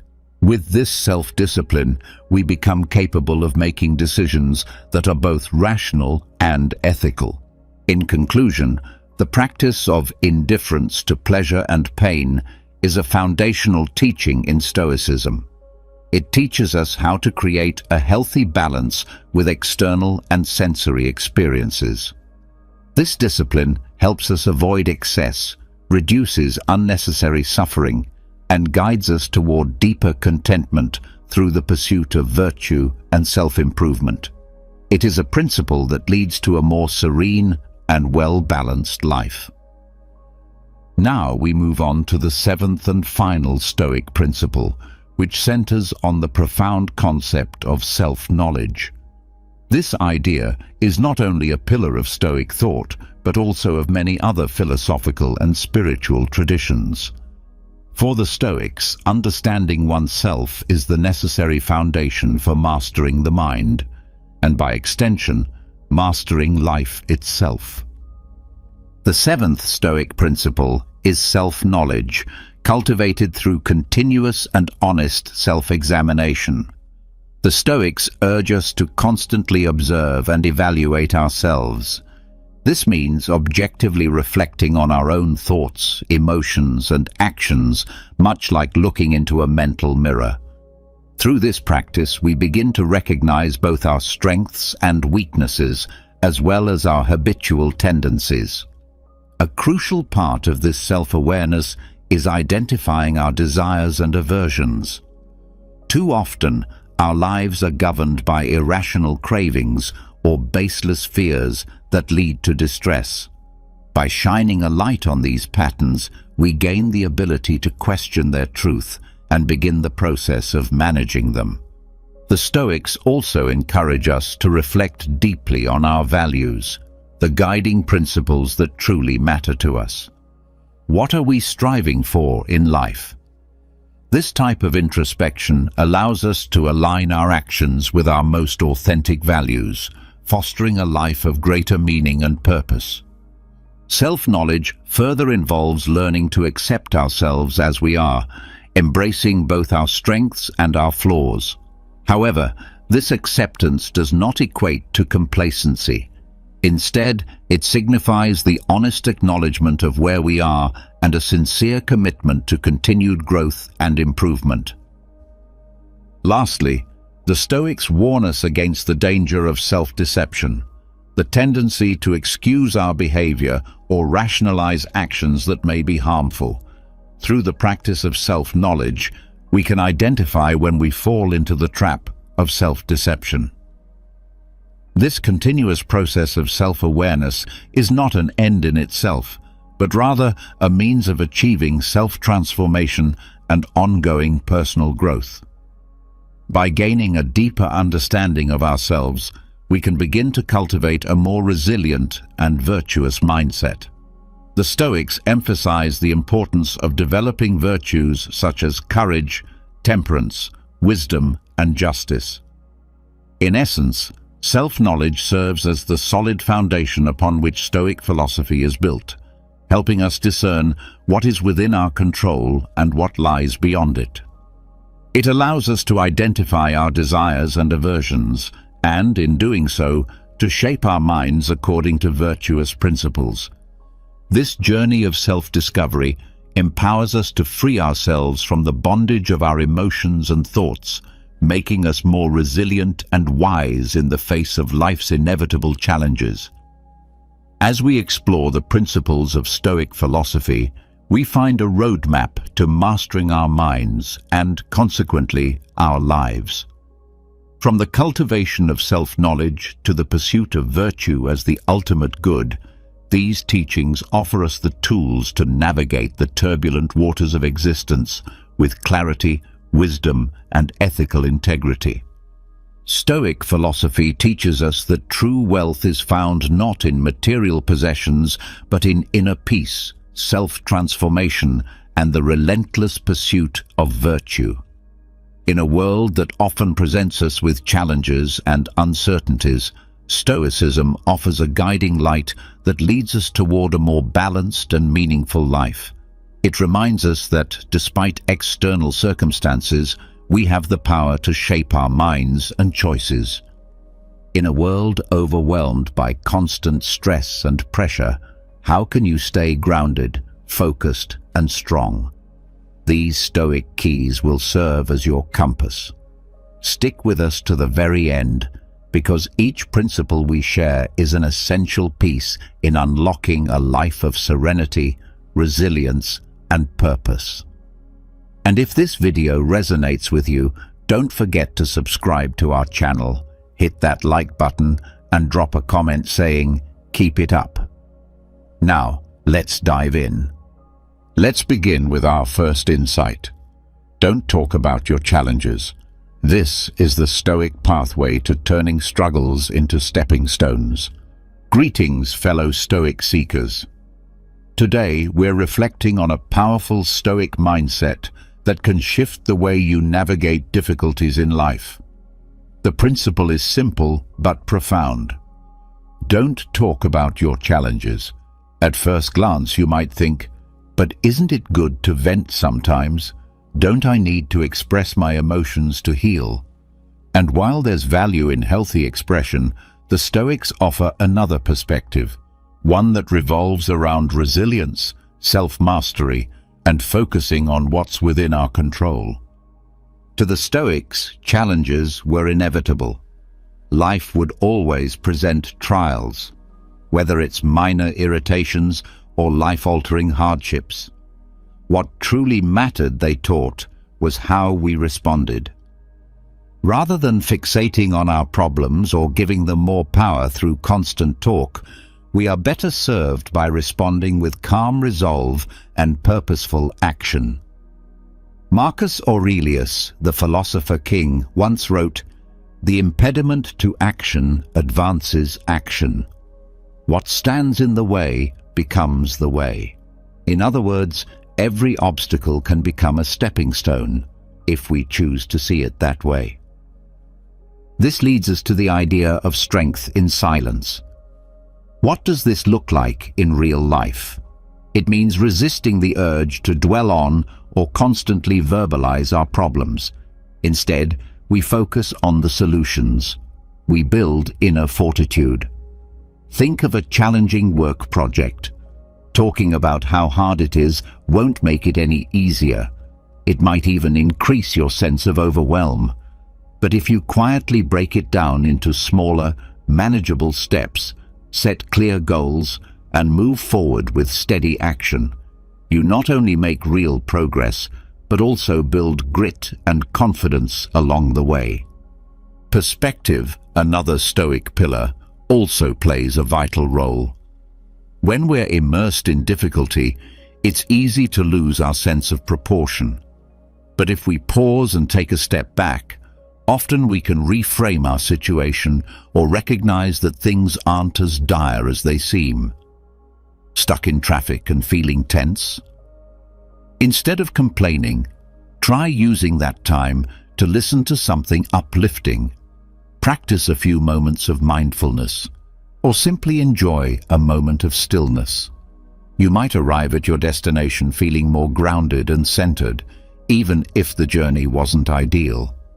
So here's your Stoic challenge. The next time you face adversity, try a different path. Resist the instinct to vent or complain. Breathe deeply. Focus on your sphere of control and take decisive action. Cultivate that quiet strength that speaks louder than words. True power isn't found in the absence of struggle. It's found in your ability to meet that struggle with courage, self-command, and unwavering composure. Embrace this mindset, and not only will you face challenges more effectively, but you'll also deepen your sense of peace and resilience from within. Now, let's explore our second lesson. Don't reveal your secrets. This is the Stoic art of discretion. Welcome back, fellow seekers of wisdom. In this next powerful Stoic teaching, we explore a concept that can help you move through life with greater grace and clarity. The value of keeping your secrets. But let's clarify, this isn't about becoming cold or isolated, nor does it mean avoiding vulnerability altogether. Rather, it's about understanding the power of selective sharing and the wisdom that comes from protecting your inner world. The Stoics regarded our inner life, our thoughts, dreams, fears, and intentions as sacred. They understood that revealing these deeply personal elements to the wrong people could leave us vulnerable and even harmed. The philosopher Seneca once said, "If you want to keep a secret, keep it to yourself." He understood the harsh truth that not everyone will honor your truth with kindness or respect, and often the most painful wounds are inflicted by those closest to us. Think of your secrets as a precious gem, something beautiful and rare that deserves careful guardianship. By protecting what's most intimate to you, you build an inner sanctuary, a safe place within where you can think, feel, and be without fear of judgment or betrayal. This doesn't mean closing yourself off completely, but it does mean being intentional about who you trust with your most vulnerable thoughts. It's about fostering relationships built on true trust and mutual respect.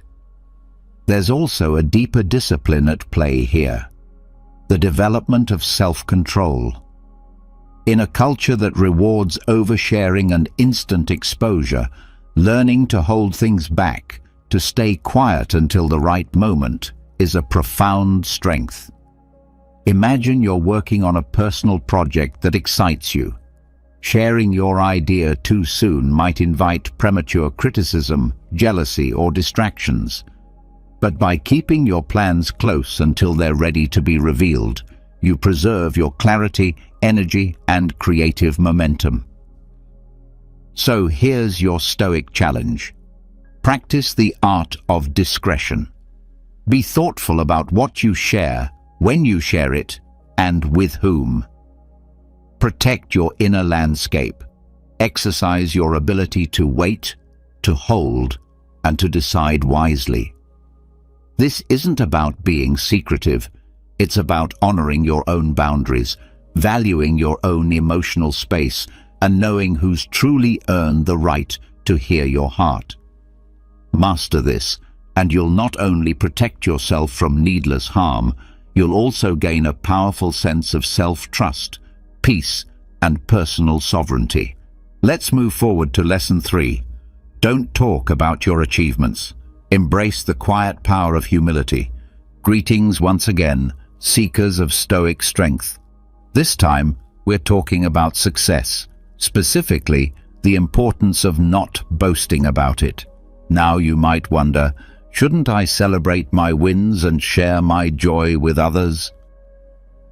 Of course, acknowledging your progress and feeling proud of your efforts is important.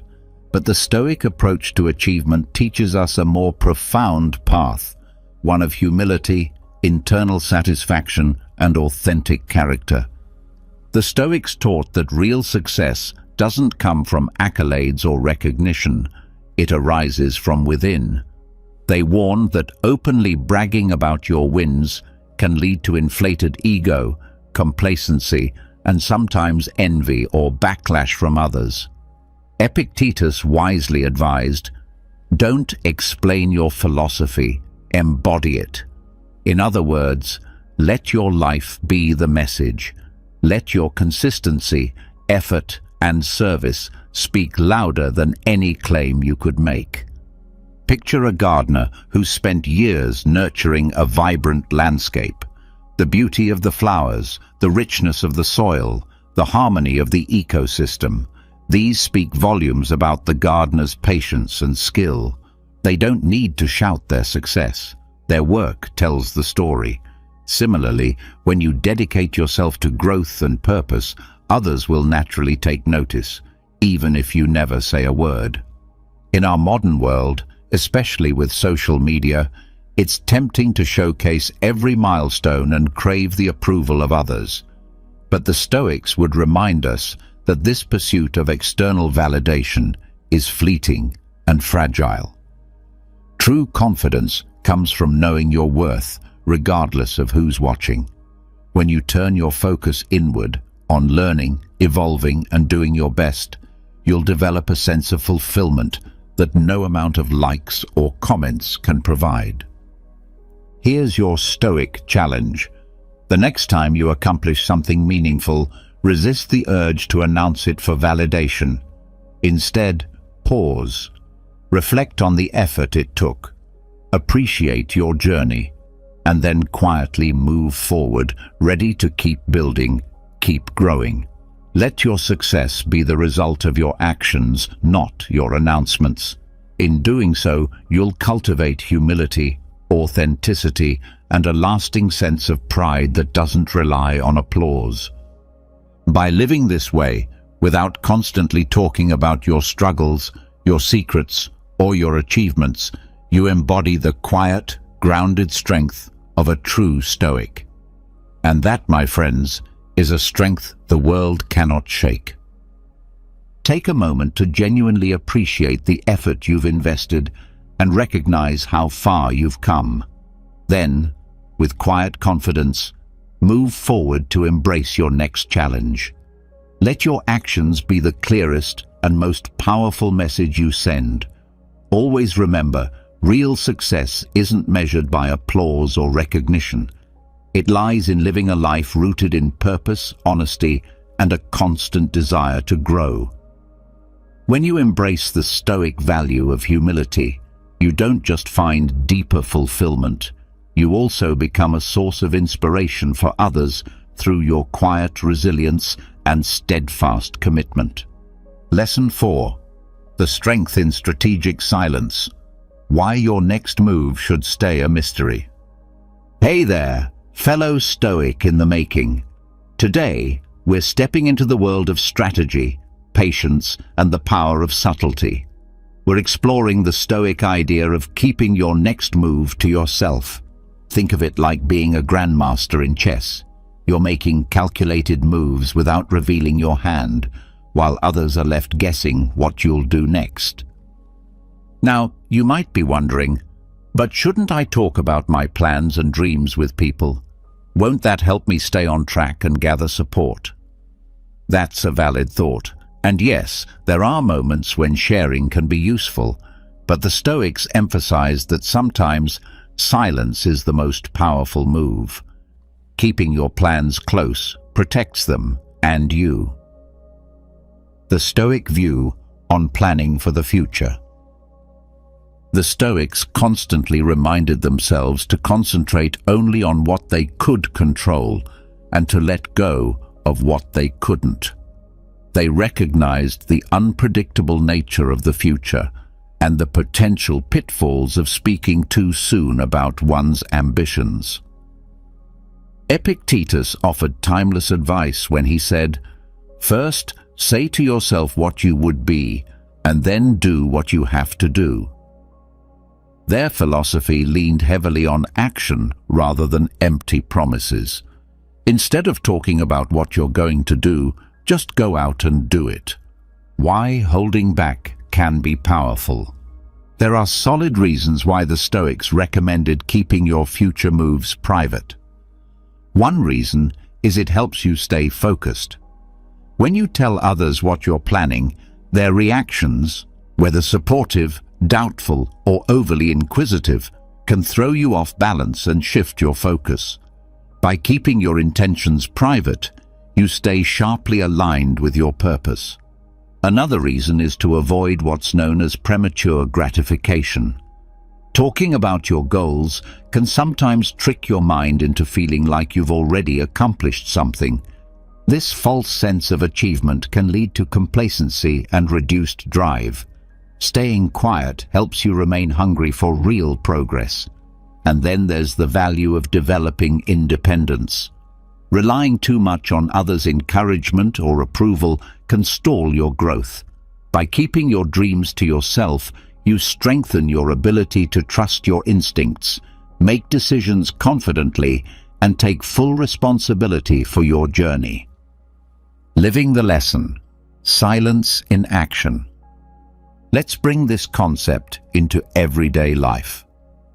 Imagine you're building a side business you hope to one day turn into your main source of income. If you start talking about it too soon, even well-meaning people might offer discouraging opinions or express envy.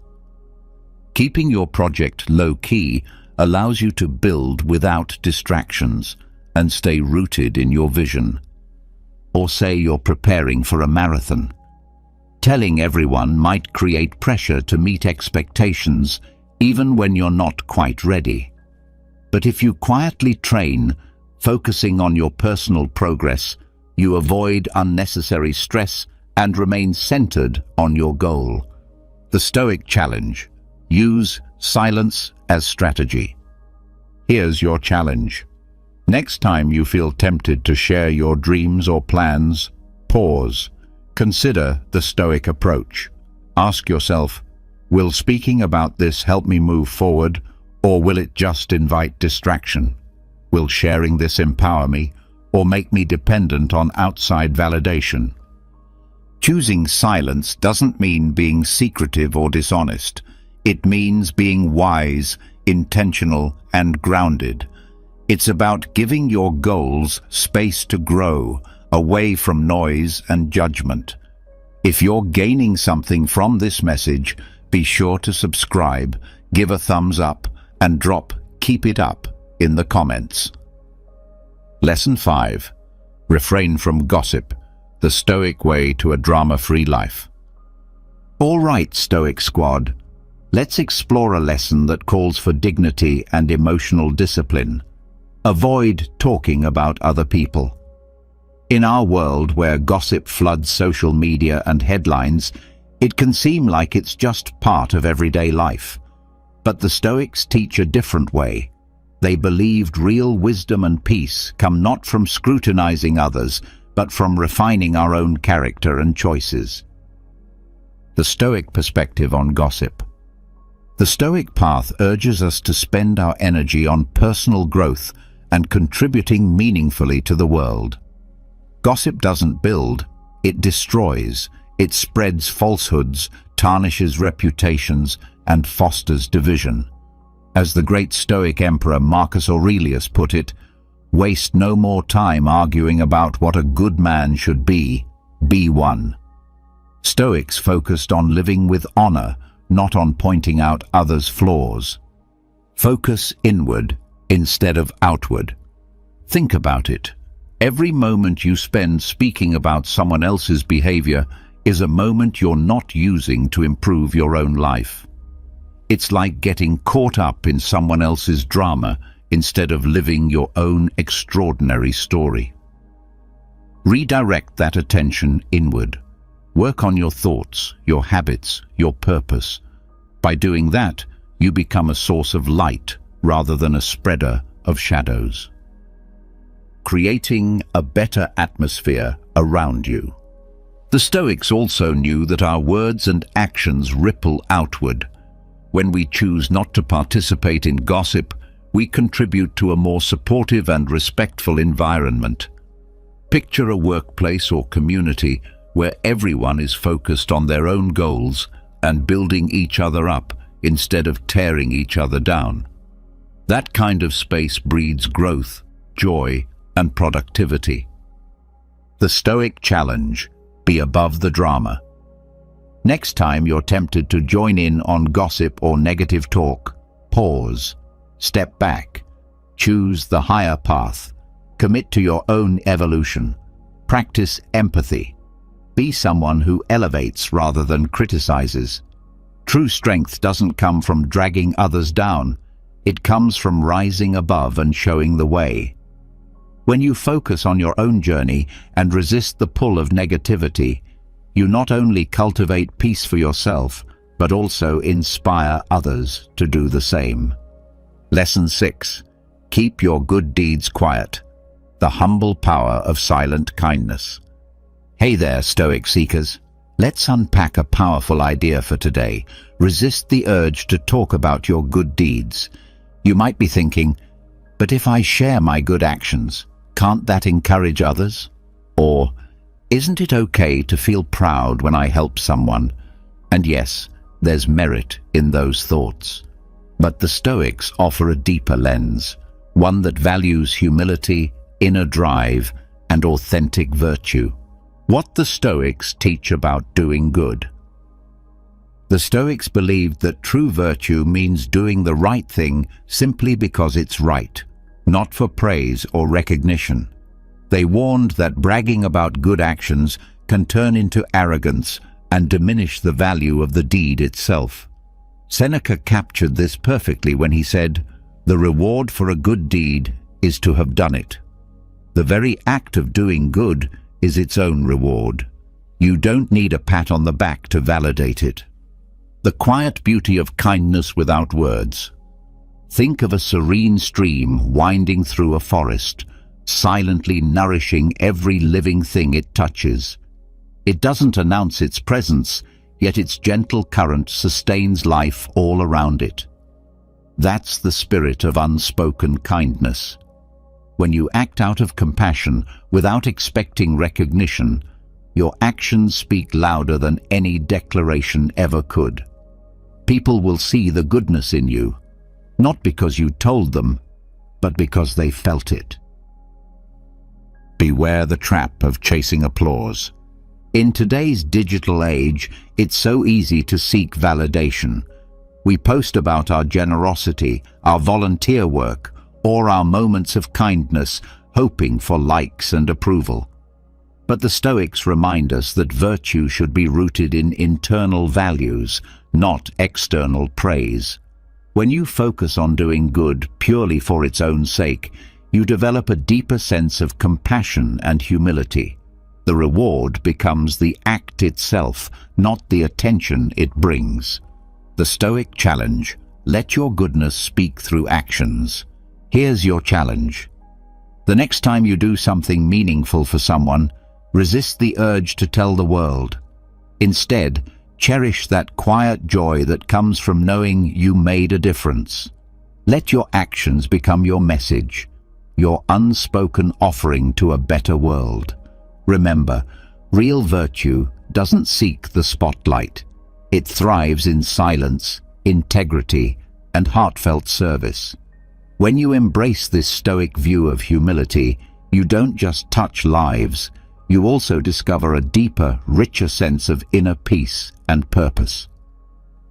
Lesson 7. The Stoic Shield. Guarding your weaknesses, building inner strength. Greetings, Stoic warriors. Lesson 7 explores a powerful principle in the pursuit of self-preservation and personal growth: the importance of not revealing your weaknesses. While modern society often encourages openness and emotional vulnerability, the Stoics offer a contrasting perspective rooted in strategic silence, deep self-awareness, and inner resilience. They understood that while recognizing our flaws is essential for growth, openly disclosing our vulnerabilities can make us targets for manipulation or unintended harm. Seneca, one of the great Stoic philosophers, once said that a person who reveals their weaknesses is like a city without defensive walls, unprotected and exposed. To understand this better, it's helpful to distinguish between flaws and weaknesses. Flaws are imperfections in our character, mistakes, bad habits, or tendencies that we can acknowledge and improve upon. Identifying our flaws is vital for self-betterment. Weaknesses, on the other hand, are the tender spots in our psyche, our emotional triggers and vulnerabilities. These are the areas others might exploit, whether knowingly or not, leading us to act impulsively or emotionally. The Stoics believed that real strength is not demonstrated by disclosing our struggles, but by facing them quietly and privately. By keeping our weaknesses to ourselves, we preserve our integrity and shield ourselves from potential exploitation. Think of a person who becomes easily overwhelmed by stress. If they speak of this frequently, others might intentionally or unintentionally add to their burdens. However, if that person silently works to develop coping strategies and emotional resilience, they gain greater control over stressful situations and exude a quiet, unshakable strength. Here's the Stoic invitation. Rather than focusing on your weaknesses or discussing them openly, use your energy to transform them. Allow silence to become your tool for growth. Reflect inwardly, recognize your vulnerabilities, and develop ways to fortify those areas. Let your progress be evident, not through words, but through your strength of action. In this way, you cultivate authentic confidence and resilience, qualities that will serve you well when life tests you. Guarding your weaknesses is not a sign of fear, but a mark of wisdom and strength. If this message resonates with you, don't forget to subscribe to the channel, leave a thumbs up, and drop a "keep it up" in the comments below. Lesson 8. The Unspoken Dream. Nurturing your aspirations in the quiet of your heart. Welcome, dreamers and visionaries. In this lesson, we dive into the deeply personal realm of dreams and aspirations, but with a Stoic perspective. This time, we explore why it can be powerful to keep your most cherished dreams private, nurturing them quietly within the sanctuary of your heart. You might ask, shouldn't sharing dreams with others help with motivation and accountability?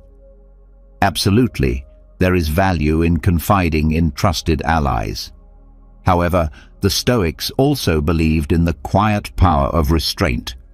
They taught that dreams grow best in silence, sheltered from premature exposure and the turbulence of external opinion.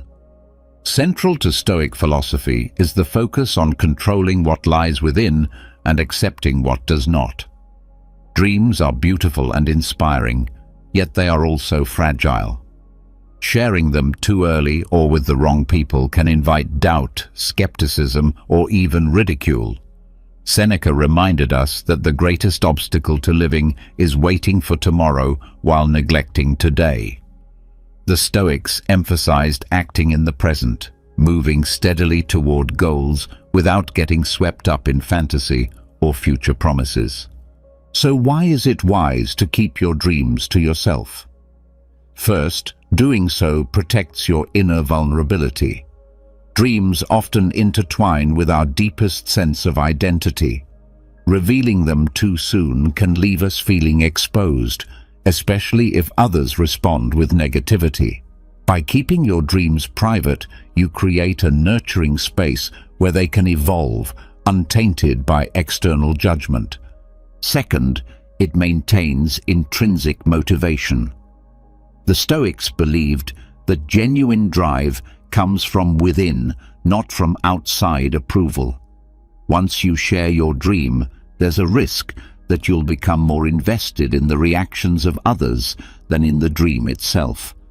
Guarding it preserves your connection to your own passion and keeps your fire burning brightly from within. Third, it cultivates patience and resilience. Big dreams don't manifest overnight. They require perseverance and time. Sharing them too early may set unrealistic expectations and lead to disillusionment if progress is slow. By keeping them close, you stay grounded, able to celebrate small wins and push through obstacles with enduring strength. Let's take this philosophy into the real world. Imagine you're quietly planning to start a non-profit organization to uplift underserved communities. Sharing that vision too soon might attract doubt or dismissive comments. But if you work silently, laying the foundation first, you protect your mission and remain focused on what truly matters. Or maybe you're an artist working tirelessly in private to hone your craft. Exposing your work prematurely could invite criticism that shakes your confidence. But by waiting until you're ready, you give your creativity the space it needs to blossom into something truly your own. So here's your Stoic challenge. When excitement about a dream fills your heart, pause before you share it. Ask yourself whether speaking about it will help bring it to life, or if it might cause distractions or a dependence on others' validation. Remember, holding your dreams in silence isn't about secrecy, it's about sacredness. It's about giving your aspirations room to breathe and trusting your own inner compass to guide you forward. Let your actions, not your words, reveal the depth of your dreams. Lesson 9. The Sanctuary of Solitude, Embracing the Quiet Strength Within. Welcome, solitude seekers. In this final lesson of the series, we explore the profound importance of solitude, a space the Stoics regarded as sacred and essential for personal strength and clarity. In a modern world obsessed with constant connection, solitude is often misinterpreted as loneliness or something to be avoided. But the Stoics saw it as a gift, an opportunity to connect more deeply with oneself and draw from an inner wellspring of peace.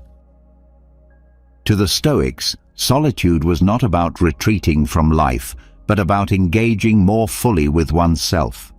They believed that the quiet moments away from society's noise are where the soul finds its voice.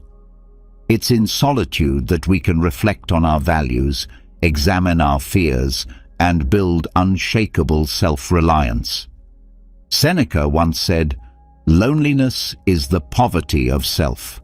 Solitude is the richness of self." In this light, solitude becomes a refuge, not from others, but into the richness of your own being. Why did the Stoics choose to keep their solitude private? First, it preserves the sanctity of your inner sanctuary. These moments of quiet reflection are intimate and powerful. Sharing them too freely can weaken their transformative potential and make you feel unnecessarily exposed. Keeping solitude sacred allows you to protect the mental and emotional clarity that it cultivates. Second, it helps avoid misinterpretation. Not everyone sees solitude for what it truly is. Some may confuse it with antisocial behavior or emotional withdrawal. By keeping your practices private, you avoid the judgments of those who don't understand the strength that solitude brings. Third, it nurtures self-reliance. In solitude, you become your own source of inspiration, comfort, and direction. You build an internal compass that doesn't depend on the opinions or presence of others. When these moments are shared too casually, it can create a reliance on validation that weakens the very independence solitude is meant to develop. Let's ground this in everyday life. Suppose you've built a daily meditation practice that centers and calms your mind. Telling others might invite questions, doubts, or even skepticism that pull you away from the peace you've built. By keeping it to yourself, you maintain its sacred power. Or maybe you take long, reflective walks through nature that spark creativity and inner balance. If shared too widely, these walks could become social events, disrupting the quiet solitude that gives them meaning. Keeping them private preserves their unique magic. So here's your final challenge. Honor your solitude. Make time for it. Treat it as a sacred space and protect it as you would something precious. Whether through meditation, writing, nature walks, or quiet contemplation, let solitude become a place where your soul can breathe. It's not isolation. It's communion with your truest self. As we wrap up this journey through the 9 Stoic keys to outsmarting the noise of the world, remember that wisdom doesn't come from applause or comparison. It arises from inner strength, unwavering self-awareness, and a life aligned with your deepest values. By living these Stoic truths, you'll find yourself equipped to face life with grace, power, and peace. Keep learning, keep growing, and above all, keep shining the quiet, powerful light of your Stoic soul. Have you ever experienced the feeling of being constantly overlooked, even when you put forth your best effort? Have you ever wondered why some people seem to effortlessly attract attention, while others silently struggle to be noticed? Today, we are going to explore 9 powerful psychological strategies, all rooted in Stoic teachings that, once understood and applied, can elevate your influence and help you become a priority in any situation. If this is your first time on my channel, I ask for your support by subscribing and liking this video, as it helps me continue to create more content like this in the future. Among these strategies, there is one that stands out for its subtle yet profound impact, a tool that you may have unknowingly used yourself. Through the lens of Stoic philosophy, you will not only gain a deeper understanding of human psychology, but also learn how to transform the dynamics in your encounters, even in ordinary, everyday situations. I encourage you to stay with me until the end of this journey, because each strategy, each piece of this puzzle, complements the next. If you miss any of these elements, you risk missing the complete picture that they form together. If you share my passion for personal growth, please take a moment to click on the notification bell and subscribe. This commitment is essential, as the strategies we discuss here should be seen as tools to understand human behavior and navigate the complexities of social interactions in an ethical manner. These techniques aim to increase influence and awareness, allowing you not only to comprehend the subtleties of the human mind, but also to use that understanding to guide your actions and shape your relationships with others. Now, are you ready to uncover what has been hidden in plain sight? Together, let's decipher the secrets and strategies that have been operating in the shadows, waiting to be illuminated by the power of understanding. The first strategy centers on mastering emotions. Every individual, regardless of age or background, is influenced by emotions to some extent. They shape our actions, reactions, and interactions.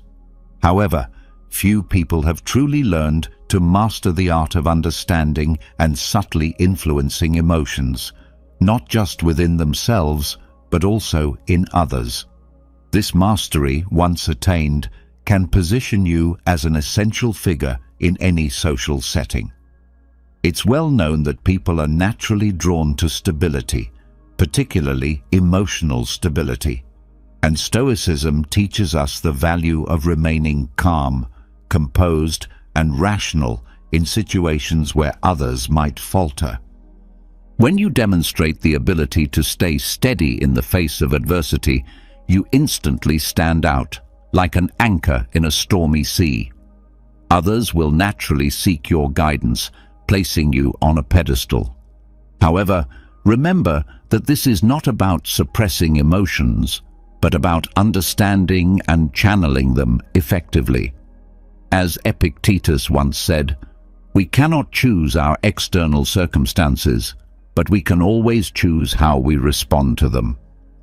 This is the essence of this strategy. By demonstrating control over your reactions, you inspire trust and confidence in others. You also gain the ability to subtly guide the emotions of those around you.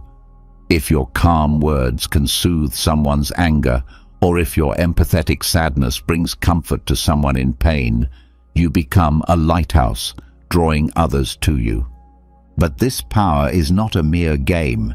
It is a responsibility that must be handled with care. There is a deeper level to this beyond simply radiating calmness. To truly excel, you must learn to read the emotional currents of any room, recognize unspoken feelings and respond to them. When you do this, you'll see how people become more receptive to you, not because you are manipulating them, but because you are genuinely understanding and connecting with their true essence. Now, with this understanding of emotions in your grasp, only one more strategy remains. Can you guess what it is? You might have been using it without even realizing it. The power of disengagement, or the ability to walk away when necessary. There is a subtle force in the act of moving away from a situation when it calls for it. This is not a sign of cowardice or indifference. It is a demonstration of self-worth and recognition of your own value. When you trust in your worth, stepping away from a situation becomes a choice, not a reaction. Many people associate attachment with care and commitment, but attachment can easily become a chain that keeps you bound to situations and people who do not appreciate you.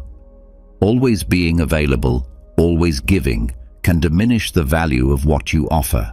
Others may begin to take your presence and contributions for granted. When this happens, the balance is disrupted and you risk becoming undervalued. It is not about playing hard to get, but about making yourself unforgettable.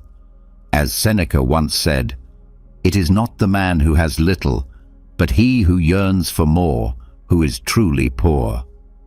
The willingness to step away from a situation is embracing the essence of this wisdom. It involves recognizing that there is power in self-respect and autonomy. When people sense that you are not bound by need or desperation, they start seeing you differently. They begin to understand that your time, your skills, or even your company is a privilege and not something they are entitled to. By mastering this strategy, you show the world that your presence is a gift, one that can be taken away at any moment. Paradoxically, by demonstrating that you can walk away, many will now desire you, seeing in that strength something rare.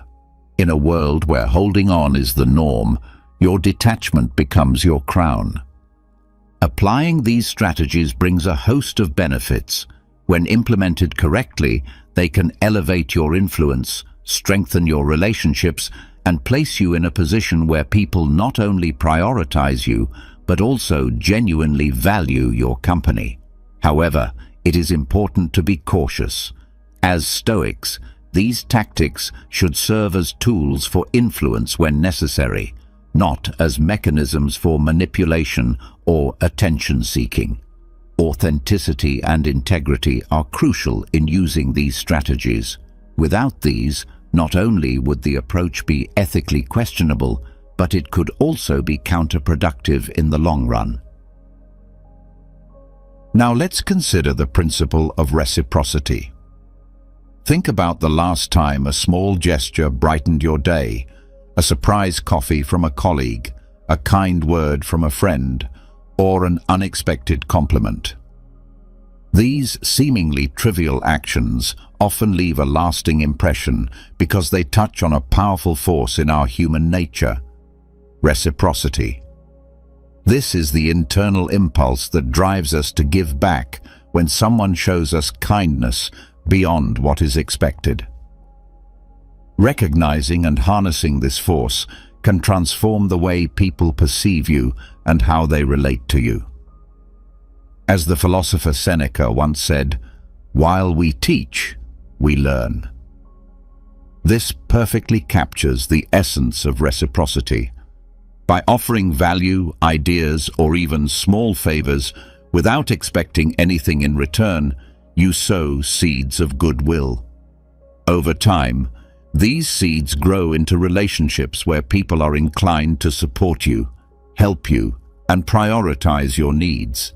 They may not even fully understand why they feel compelled to reciprocate, but there is an invisible bond created by genuine generosity. However, this strategy must be handled carefully.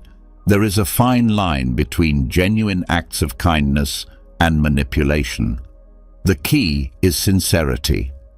When you offer help or share knowledge selflessly, people will recognize your authenticity. When they sense that your intentions are genuine, the ties of reciprocity become stronger. On the other hand, if they detect hidden motives, trust is eroded and the connection will fade. As you reflect on this principle, be ready for the next strategy, which invites you to look inward, a place that is often overlooked but immensely powerful. Mastering persuasive storytelling is a strategy that many overlook. Have you ever struggled to express your point of view and wondered why some ideas stick in people's minds while others fade into obscurity despite their merit? The answer may be simpler than you think: storytelling. Before technology, before modern education, and even before written language, there was storytelling. From ancient bonfires to today's viral videos, stories have been the unseen force that shapes opinions, drives actions, and changes minds. Epicurus wisely pointed out that men are disturbed not by the things that happen to them, but by the way they perceive them. It all comes down to perception. When you frame your message within a story, you offer a lens through which others can interpret the situation, guiding their thoughts and reactions. The beauty of storytelling lies in its ability to make listeners feel as though they are part of the narrative. This evokes empathy and makes your perspective resonate on a personal level. For example, if you're trying to persuade a team to take on a challenging project, instead of listing facts and figures, you could tell a story about how pioneers faced similar obstacles and emerged victorious. By drawing parallels between their struggles and the current task, you show that while the road ahead may be difficult, the rewards, both tangible and intangible, are worth the effort. Suddenly, the project is no longer just another task. It becomes a noble pursuit, and who doesn't want to be the hero in their own story? However, the power of storytelling must be wielded with authenticity. People can tell when a narrative is contrived or when it's simply designed to manipulate. The goal is to find real, genuine connections and emotions. When authenticity is combined with the art of storytelling, it creates an unbeatable combination that ensures your voice is not just heard, but also remembered. But stories are just one piece of the puzzle. Our next strategy explores a principle so deeply embedded in human nature that it can open doors once thought closed. Now, let's discuss the importance of prioritizing yourself. Have you ever noticed how some people seem to command a room without saying a word? Their mere presence demands respect. This magnetism doesn't come from external factors, but from an internal belief in their own value. The cornerstone of influential power lies not in seeking validation from others, but in recognizing your own intrinsic worth. As Marcus Aurelius once said, You have power over your mind, not external events. Understanding this concept is the key to unlocking your inner strength. When you recognize and nurture your self-worth, you naturally project an aura of self-confidence. This is not about arrogance or an inflated ego, but a genuine appreciation for who you are, your strengths, and your potential. When you value and prioritize yourself, the world begins to reflect that feeling back to you. Self-confidence is not about being arrogant or having an inflated sense of ego. Rather, it is about genuinely valuing and appreciating oneself, recognizing one's strengths, potential, and worth. When you prioritize yourself and understand your inherent value, the world begins to reflect that inner belief. This self-assurance is not about being self-centered or dismissing others, but about achieving balance. Just like the principle of reciprocity, which thrives on genuine gestures of goodwill, true self-love emerges from sincere introspection and self-respect. By investing time and energy in your own well-being, whether through learning, self-care, or setting boundaries, you signal to the world that you are worth this investment. This, in turn, influences how those around you perceive and prioritize you. Prioritizing yourself, therefore, becomes a foundational pillar of power. While influence is a significant part of it, it is only a small piece of the broader psychological strategies at play. As we move forward, another technique that can help you master the emotional fluctuations of relationships comes into focus: transforming adversaries into allies. In a world filled with noise and constant attempts to be heard, the simple, powerful act of truly listening stands out. Every individual, regardless of their background or situation, has a deep need to be understood. In a noisy world, offering someone your undivided attention is not only an act of kindness, but a powerful strategy that differentiates you from others. As the ancient philosopher Epicurus wisely observed, "We have 2 ears and 1 mouth, so we should listen twice as much as we speak." This maxim captures the essence of active listening. Many people simply wait for their turn to speak, but a skilled listener goes deeper, engaging with the words, emotions, and hidden intentions behind the speaker's message. By adopting this practice, you become a beacon of trust and respect in a sea of distractions. Offering a safe space for people to express themselves freely not only helps you understand their thoughts and desires, but also fosters an authentic connection. This connection positions you as someone others turn to for guidance and support, which, in turn, gives you significant influence over their lives. Listening authentically ensures that you are not just heard, but that your presence is valued and you are more often prioritized. Creating a sense of scarcity is another potent strategy rooted in human nature. Scarcity taps into an age-old instinct, the attraction to what is rare, elusive, and hard to attain. Just as a rare gem is more valuable than a common stone, people and experiences that are perceived as scarce are often held in higher regard. This doesn't mean playing games or being deceptive. Rather, it is about understanding the intrinsic human appeal of the uncommon. Imagine being in a meeting where everyone is eager to speak and be noticed, and then someone enters, makes a brief yet significant impression, and leaves soon after. The memory of this person lingers in people's minds, far more than the ones who stayed for the entire duration. By not being constantly available, you create an aura of importance around your presence.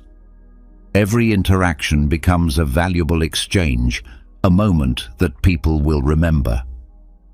Marcus Aurelius once remarked that, "Very little is needed for a happy life. It is all within you, in the way you think. This perspective embodies the concept of scarcity. When you recognize and value your own time, others are more likely to do the same. However, the key is balance. Being too scarce can backfire, just as being too available diminishes your value. The optimal approach is to be present when it counts, making those moments meaningful, and then retreating to focus on your own goals and well-being. Cultivating an air of mystery is another powerful tool in your arsenal. Human beings are naturally drawn to what is unknown, mysterious, and enigmatic. This universal curiosity can be transformed into an asset when you learn to maintain an element of mystery about yourself. It's not about being distant or aloof, but about strategically choosing what to reveal and when. There is a delicate balance between being engaging enough to capture others' attention and preserving just enough intrigue to keep them curious. Marcus Aurelius wisely noted that the goal of life is not to conform to the majority, but to avoid being among the foolish. In a world where oversharing is the norm, embracing a more reserved approach can help you stand out. People will pay attention when you speak and value your opinions more deeply. However, maintaining a sense of mystery does not imply dishonesty or manipulation. Authenticity remains key. It's not about fabricating stories, but rather about mastering the art of timing, revealing just enough to keep others intrigued without oversharing. As others become more curious about you, they naturally begin to prioritize your presence and ideas. This approach isn't just about surprising people, it's about recognizing the subtleties in human actions and strategically using them for your benefit. In essence, cultivating an air of mystery allows you to rise above the noise, becoming an intriguing enigma to those around you. When this strategy is combined with true authenticity, it elevates you to a place where you are not merely noticed, but truly valued.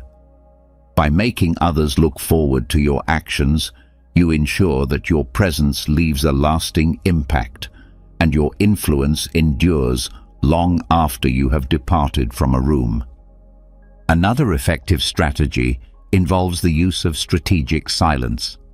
You've likely been in a situation, whether it was a heated debate, a tough negotiation, or even a casual conversation, where the urge to speak up seems overwhelming. Yet sometimes, the most powerful tool you can wield is the choice to remain silent. While silence may be viewed as passive, it can actually be an active force that helps steer the conversation, assert your presence, and command genuine respect. Many people mistakenly believe that power is found in dominating the conversation, but it is often the observer, the one who carefully considers each word and listens attentively, who truly influences the course of events. It's not about being the loudest or the most attention-grabbing. Think of the power of a pause. When you hold back, leaving a gap in the conversation, others begin to feel uneasy or anxious, scrambling to fill the silence. In that moment, they often reveal more than they intended. This gives you the opportunity to respond from a place of wisdom and clarity, as the philosopher Epictetus wisely noted. We have 2 ears and 1 mouth, so that we can listen twice as much as we speak. By practicing restraint in your speech, you position yourself as the orchestrator of the dialogue, directing it with precision. However, strategic silence isn't just about listening. It's about knowing when to speak and how to harness the power of your words. Each word you utter carries weight, and you must choose carefully when to speak and when to remain silent, ensuring your words have maximum impact. Words are more than just tools of communication. They have the power to shape perceptions and even alter realities. That said, using silence as a tool requires skill and balance. If you use it too often, it can come across as distant or disengaged. The key is to strike the right balance between active listening and moments of silence, making sure your interactions remain authentic and meaningful. Now, imagine the immense possibilities when you combine strategic silence with another powerful strategy, one that guarantees you won't just be seen, but remembered. By combining these tactics thoughtfully, you position yourself as someone who has both influence and staying power. Have you ever felt like you're wrestling against the universe, trying to bend reality to your will? You want things to happen your way, on your timeline. But let me tell you something. Life simply doesn't work like that. It's time to stop forcing outcomes. Take a breath. Embrace the teachings of Stoic philosophy, those ancient thinkers who discovered that true strength lies in accepting what we can't control. In today's video, I want to help you discover, through the lens of Stoicism, how to stop exhausting yourself by forcing things that clearly don't belong together. Instead, let silence be your guide. Learn to cherish the little things and allow life to unfold in its own rhythm. Because when you force life, all you gain is frustration. But when you let go, you discover peace. Isn't that what we're all searching for? Before we dive in, if you find these videos helpful, please hit that subscribe button and tap the notification bell so you never miss an insight. One of them might be the breakthrough you've been waiting for. Now, let's begin. To live fully in the present. There's something oddly freeing about realizing that you don't always have to push so hard. But don't worry, I'm not here to offer you some mystical formula that will fix every challenge or to tell you to give up and become indifferent to everything. No, the answer is far more subtle and often simpler than we care to admit. Let's start by talking about silence.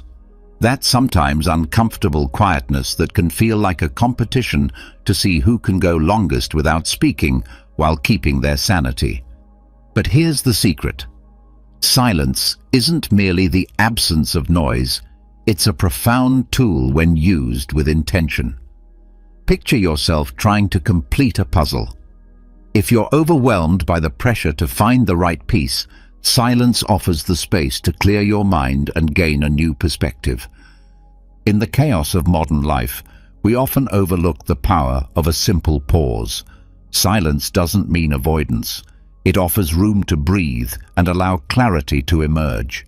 There's no need to force conversations or rush into decisions. Sometimes the best solutions surface when we simply allow a moment of stillness. Think of silence like the cooling period for a machine. It prevents overheating and allows for peak performance. Now let's talk about finding joy in simplicity. The Stoics taught that real contentment doesn't come from hoarding things or chasing huge accomplishments. It's found in appreciating what we already have. It's easy to fall into the trap of believing that happiness lies in the next milestone or that shiny new purchase. But have you ever noticed the comfort of a warm cup of coffee on a quiet morning, or the peace that comes from a friend's hug? Imagine you're constantly running toward more, like you're on a treadmill that never stops. The faster you run, the farther away your destination feels. But if you pause, just for a moment, and look around, you'll see there's beauty right where you are. You don't have to chase fulfillment. You don't need to follow someone else's rigid steps. Simplicity offers a way to rediscover happiness in daily life. Uncomplicated, yet deeply rewarding. So next time you're tempted to force something, a relationship, a career move, a personal goal, remember that silence and simplicity are your allies. These gentle moments of calm give you space to reconnect with a more honest kind of joy. At its core, Stoic philosophy reminds us that peace comes not from pressure, but from learning to live with appreciation in the now. And if you find yourself swept up in the frenzy of trying to make something happen, take a breath. Step back. Embrace the stillness. Enjoy the simplicity. Let life move on its own, without the burden of your constant demands. Because true peace doesn't come from chasing more. It comes from fully valuing what you already have. Have you ever paused to consider the unpredictable, ever-changing nature of life? It often feels like everything around us is dancing in a chaotic rhythm, twisting, turning, never staying still. And yet, there we are, standing in the middle of it all, doing everything we can to force things into alignment, desperately trying to mold reality to fit our expectations. But isn't it a bit absurd to expect a river to change direction simply because it doesn't flow the way we want it to? Life, just like a river, has its own current. And more often than not, that current refuses to conform to our desires. Change is the only constant. It might feel unfair, even disorienting, but it's a truth we cannot ignore. Picture life as a play where the script constantly changes mid-scene and the actors must improvise their lines. If you cling to a fixed storyline, frustration is inevitable. The Stoics urge us to greet change with a calm heart. Holding on to what's beyond our control is like squeezing sand in your hand. The tighter the grip, the faster it slips away. Now, I'm not here to make you feel bad for wanting control. I'm here to offer an alternative, a more compassionate and realistic way to navigate life's unpredictability. Rather than resist the natural ebb and flow, why not learn to dance with it? This shift begins by valuing the present moment, those quiet, fleeting instants we often overlook while obsessing over the future or replaying the past. Think of these moments as glimmers of sunlight on a cloudy day. Each one holds a unique brilliance, if only we take the time to notice. Don't let worry or regret rob you of your ability to enjoy what's in front of you. If the present is truly a gift, why do we so often treat it like a burden?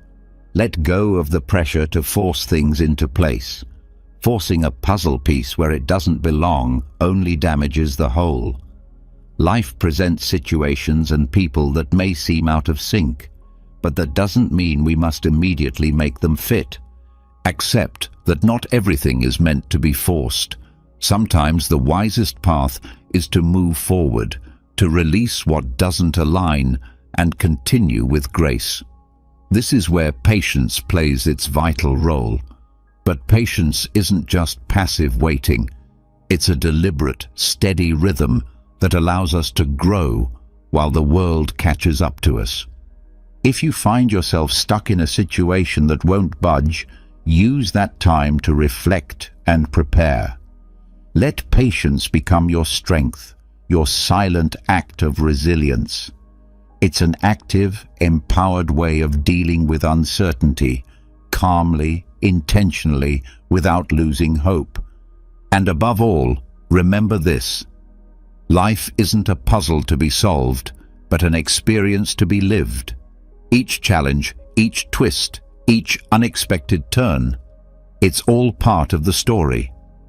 Instead of forcing a specific path, learn to find beauty in the detours. Trust that even the unpredictable has something to teach you. So stepping back from the need to control doesn't mean giving up. It means adjusting your perspective. It means embracing life's impermanence with a flexible and open heart. Rather than fight the current, learn to float with it. You might be amazed at how much you enjoy the journey once you stop trying to master every ripple. You can't force the river, but you can learn to sail its waves. Let's talk about acceptance. How many times have you watched someone try to jam a square peg into a round hole? It's painful to watch. Or maybe you've seen someone, maybe even yourself, clinging to a relationship that's clearly more shattered than a phone dropped from 10 stories high. Yet still, we try, we push, we hope we can bend reality just a bit more. We spend so much time trying to alter things that are completely beyond our control. And while we're struggling, the world goes on, waves crashing, winds blowing, and life flowing, without paying us any mind. But here's the thing. Acceptance is not defeat. It's not surrender. In fact, it's a kind of quiet power. It's the strength to face life with the composure of a monk and the clarity of a freshly cleaned window. Acceptance doesn't mean we give up and wait for miracles. It doesn't mean we resign ourselves to fate with a shrug. No, it means recognizing that we are on the battlefield of life, and instead of trying to reshape the terrain, we choose to master the tools we've been given. Imagine for a moment that you're in the middle of a chess game.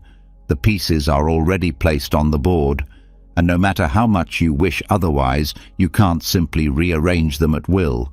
You can't just say, "Perfect, I'll move this pawn to a winning spot," as if the game followed your desires.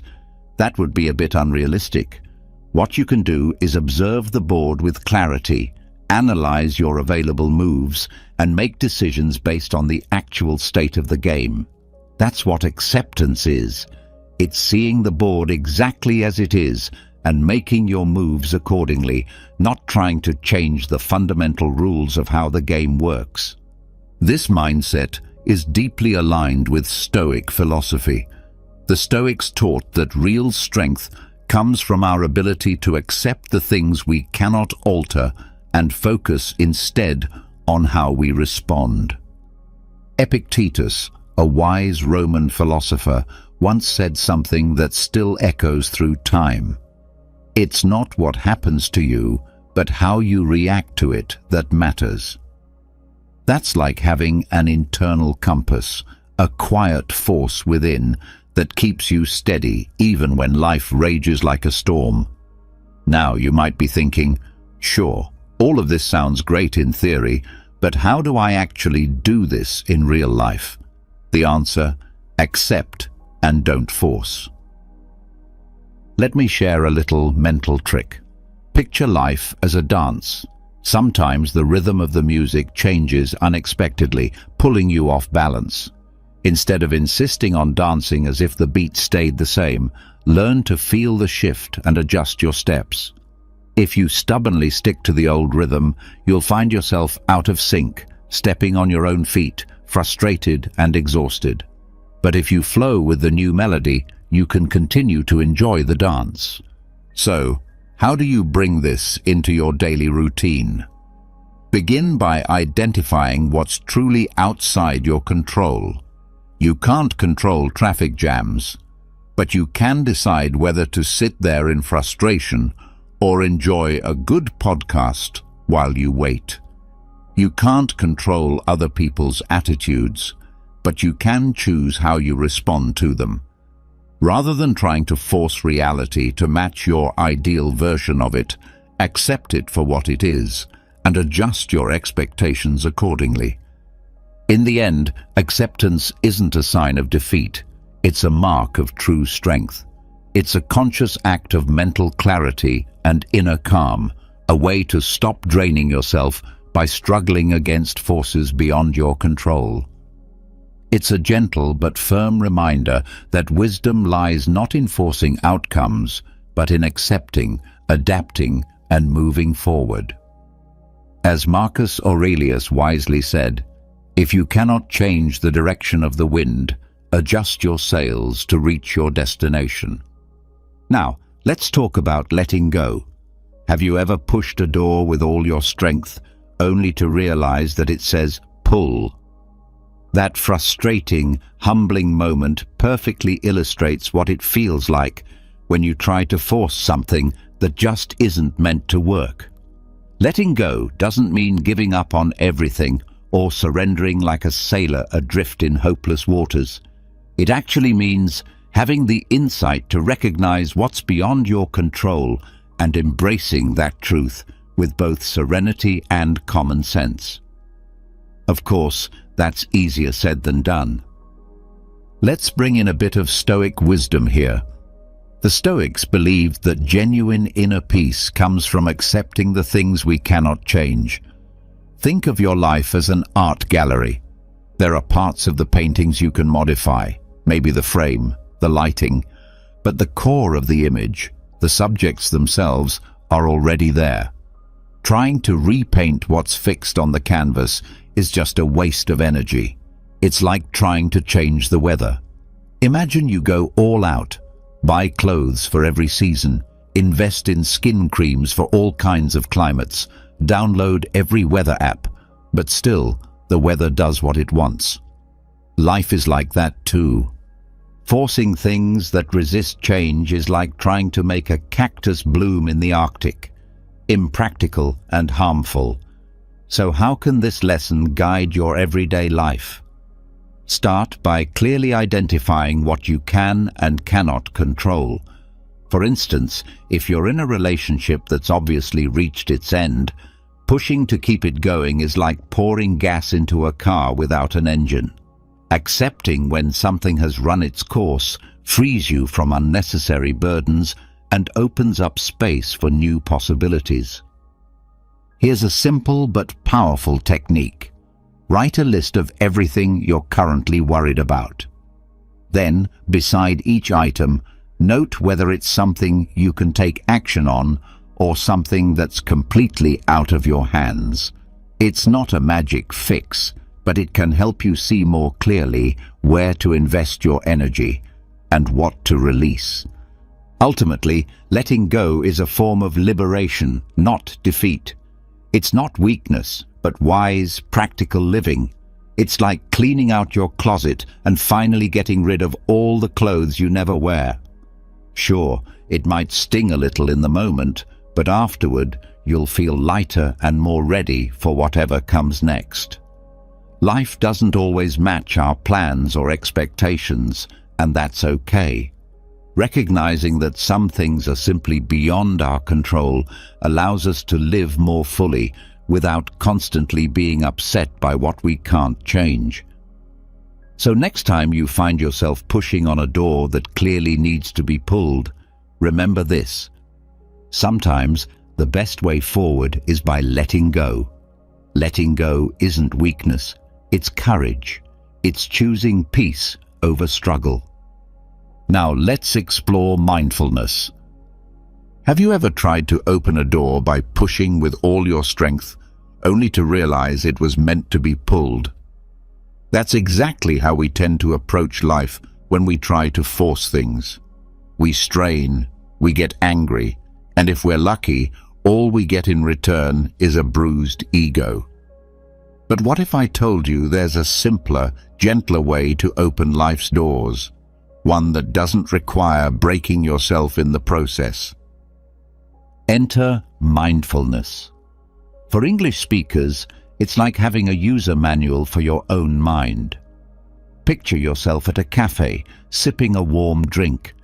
Instead of worrying about that looming bill or the email that won't go away, you just savor the aroma, the feel of the cup in your hand, the taste on your tongue. It's a moment of complete presence, an invitation to witness your thoughts and emotions without assigning them dramatic, doomsday meanings. This may sound like some mystical trick, but really, it's a simple and highly effective practice.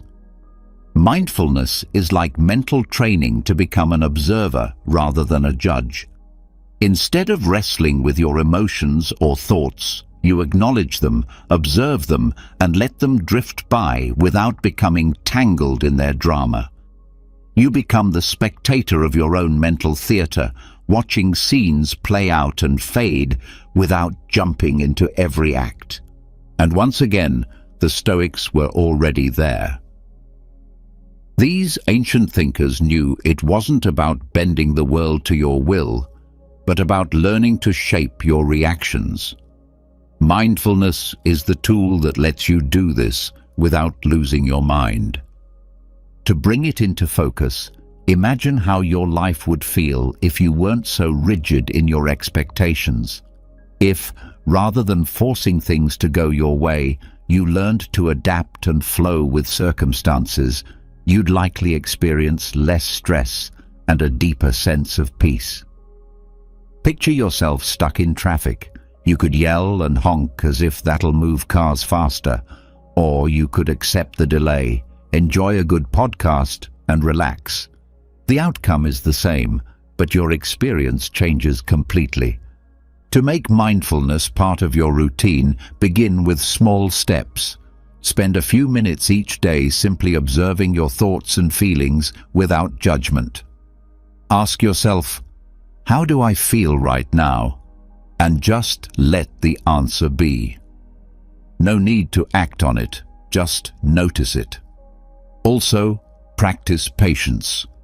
Don't try to force every situation to meet your will. Adjust your approach according to how life unfolds. It's too short to spend it wrestling with every obstacle. Instead of charging like a bull into every challenge, be the calm sailor who lowers the sails and waits for the wind to shift. Remember, mindfulness isn't some magic shield against life's problems. It's a compass that helps you stay steady when the world sways. So next time you feel the urge to push something that won't budge, pause, breathe, observe, adapt. You might just find that life is a lot smoother when you're not busy breaking down doors. And engrave this deep in your heart. To live peacefully with the world, you must first make peace within yourself. Now, let's reflect on silence. Have you ever heard the saying, "Silence is golden"? The ancient sages who coined that phrase weren't wrong. Silence isn't just the absence of noise or a pause in conversation. It's a deeply powerful instrument. In a world buzzing with constant chatter and endless urgency, silence becomes a sanctuary. It's where we find clarity, where our deepest questions start to find answers. But don't get confused. We're not talking about that awkward silence that fills the room when someone brings up a touchy subject, like your aunt asking why you're still single. No. We're referring to a silence that is genuine and intentional. A silence that draws you closer to yourself and to the heartbeat of life itself. Imagine standing in the middle of a violent storm, the wind roaring, waves crashing, everything in chaos. And in the midst of all that noise, you realize the only place where peace exists is within the quiet you carry inside. The key to surviving life's storms lies in staying calm, adjusting your course, and resisting the urge to get swept away. Now imagine applying that same mindset to your everyday life. Instead of being pulled in every direction by the chaos of your thoughts and emotions, consider using silence as a tool to regain your balance. Silence doesn't always mean the absence of sound. It can be as simple as pausing to take a deep breath and watch your thoughts come and go without judgment. Think of your mind as a cluttered room. Silence is the time you take to clean it up and bring order to the mess. When you allow yourself a moment of quiet, you create the space necessary to reflect and gain clarity. In doing so, you start to see that many of the things you once thought were urgent or essential aren't actually that significant. Stoic philosophy teaches that true peace and wisdom come when we stop trying to control the uncontrollable and instead focus on what's truly within our power. Silence helps you make that distinction between what truly matters and what is simply noise. Often, we fall into the trap of trying to force outcomes, a conversation, a decision, even our own feelings. But silence has a strange power. It gently shows us that sometimes the best response is to do nothing at all. It's like trying to reset a clock that's already ticking just fine. What you really need is to stop meddling and listen to the rhythm instead of spinning your wheels without direction. Silence gives us a break, a pause to reflect on our priorities and to evaluate how we're handling our emotions. If you're always in motion, it's easy to lose track of what you actually want or need. Silence demands that you stop, take a breath, and reconsider. So how can you use silence effectively in your life? Begin by carving out just a few minutes a day solely for yourself. You don't need to engage in hours of meditation. Even a short period of quiet contemplation can make a difference. Find a peaceful spot, shut out distractions, and simply sit in silence. Watch your thoughts flow by, but don't get swept away by them. This simple practice can be as effortless as taking a walk without music or taking a quiet moment during your day just to breathe deeply. The goal isn't to force answers to appear, but rather to allow them to arise naturally. And silence doesn't always mean being alone. Sometimes sharing a quiet moment with someone close to you can say more than words ever could. Instead of feeling pressured to fill every pause with conversation, allow those shared silences to strengthen your bond. Ultimately, silence is a profound tool for clarity in a world full of noise. It's not about controlling or forcing anything. It's about creating space to truly listen to yourself and to life. Once you begin to value silence, you may find that the answers you've been seeking are already within you, just waiting for the chance to be heard. So next time you feel overwhelmed, remember that you don't always need to speak or act. Sometimes the most powerful thing you can do is simply be still and let life unfold naturally. As Carl Jung wisely said, silence isn't always empty, it's often overflowing with answers. Take a moment now to think about the idea of enjoying the journey rather than focusing solely on the destination.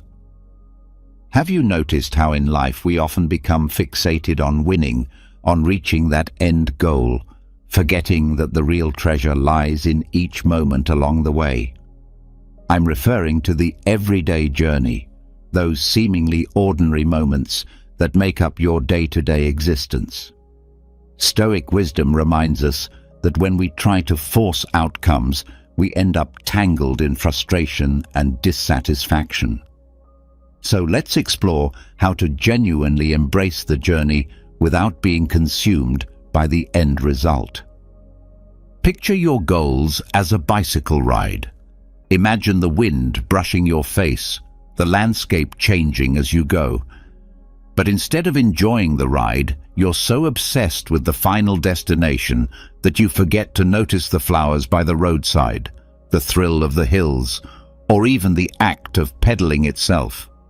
All you see is the finish line, that elusive goal that keeps pulling your focus. Sound familiar? This way of thinking is problematic because when you try to rush the process, you wear yourself out before you even arrive. It's like trying to make a turtle sprint. You turn what could be a beautiful adventure into a draining chase. The Stoics advise that instead of pushing against the current, we should learn to move with it. In other words, find joy in the process, not just in achieving the outcome. The trick isn't to become indifferent or lazy, but to strike a balance between effort and presence. Think of life as a dance. If you concentrate only on nailing the final moves, you'll miss the rhythm and grace that make dancing joyful. Force the rhythm and you'll stumble. Move with awareness and ease, and you'll savor each step. To live this way, start by setting small, attainable goals. Don't wait until the big dream is fulfilled to feel accomplished. Celebrate your small wins. Each one is a step forward. Imagine you're building a cathedral. Rather than focusing only on the final structure, learn to appreciate each brick you lay. Practice self-compassion too. If you find yourself pushing too hard, it's okay to step back and regroup. Life isn't a sprint, it's a marathon. And in a marathon, pacing yourself and enjoying the scenery is the key to lasting the distance. This isn't about denying ambition, but about tempering it with wisdom. Like a skilled chef who doesn't rush to the end but delights in every ingredient and step of the process, you too should learn to savor every phase of your journey. That way, your final goal won't just be a finish line. It'll be the culmination of an experience rich with meaning and growth. As the old saying goes, life is a journey, not a race. Learn to enjoy every moment because, ultimately, those moments are all you truly have. So take a deep breath, loosen your grip on the reins, and remember that every step, every pedal, every moment counts. Enjoy the ride. Now, let's talk about finding joy in the simplest things. Have you ever wondered why, despite all the advancements and comforts of modern life, we often feel emptier than ever? Maybe the answer doesn't lie in the latest gadgets or the pay raise you've been chasing. Maybe, just maybe, the secret lies in something much more humble, learning to find joy in simplicity. Stoic philosophy, with all its practical wisdom, reminds us that true happiness doesn't reside in big achievements or grand moments, but in the little details we often take for granted. Imagine sitting by a cafe window on a rainy day, sipping a hot cup of coffee. You could be rushing to a business meeting or trying to solve a family problem. But here, right now, you're doing nothing more than enjoying a warm drink while watching the raindrops trail down the glass. It's in these kinds of seemingly insignificant moments that the deepest contentment often lives. But how can that be? Isn't the extraordinary supposed to be more valuable? This is where Stoic wisdom steps in. The Stoics taught us to focus on the present and to appreciate what we already have. It's a mindset shift, a gentle letting go of the endless pursuit for more, and learning to see the value in what's right in front of you. It's like life offering you a menu full of beautifully simple dishes, but instead of savoring each bite, you keep chasing after the most elaborate option. So, how do you start embracing simplicity and finding joy in it? First, you have to stop trying to force life into a certain shape. The Stoics teach that when we try to micromanage every piece of our lives, we end up locked in a never-ending chase for a happiness that always seems just out of reach.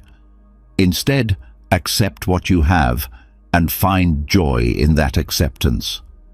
Imagine wanting to bake a 5-layer cake, but your oven breaks and all you get is a single cookie. Rather than sulking over what's missing, enjoy the sweetness of that cookie. What may feel like a failure could simply be life's way of giving you exactly what you need in a simpler form. Gratitude also plays a vital role in this practice. Spend a few minutes each day thinking about what you already have and what you've already accomplished, no matter how minor it may seem. Appreciate the sunlight warming your skin, a friend's smile, or a quiet moment in the middle of a hectic day. These are the building blocks of a joyful life.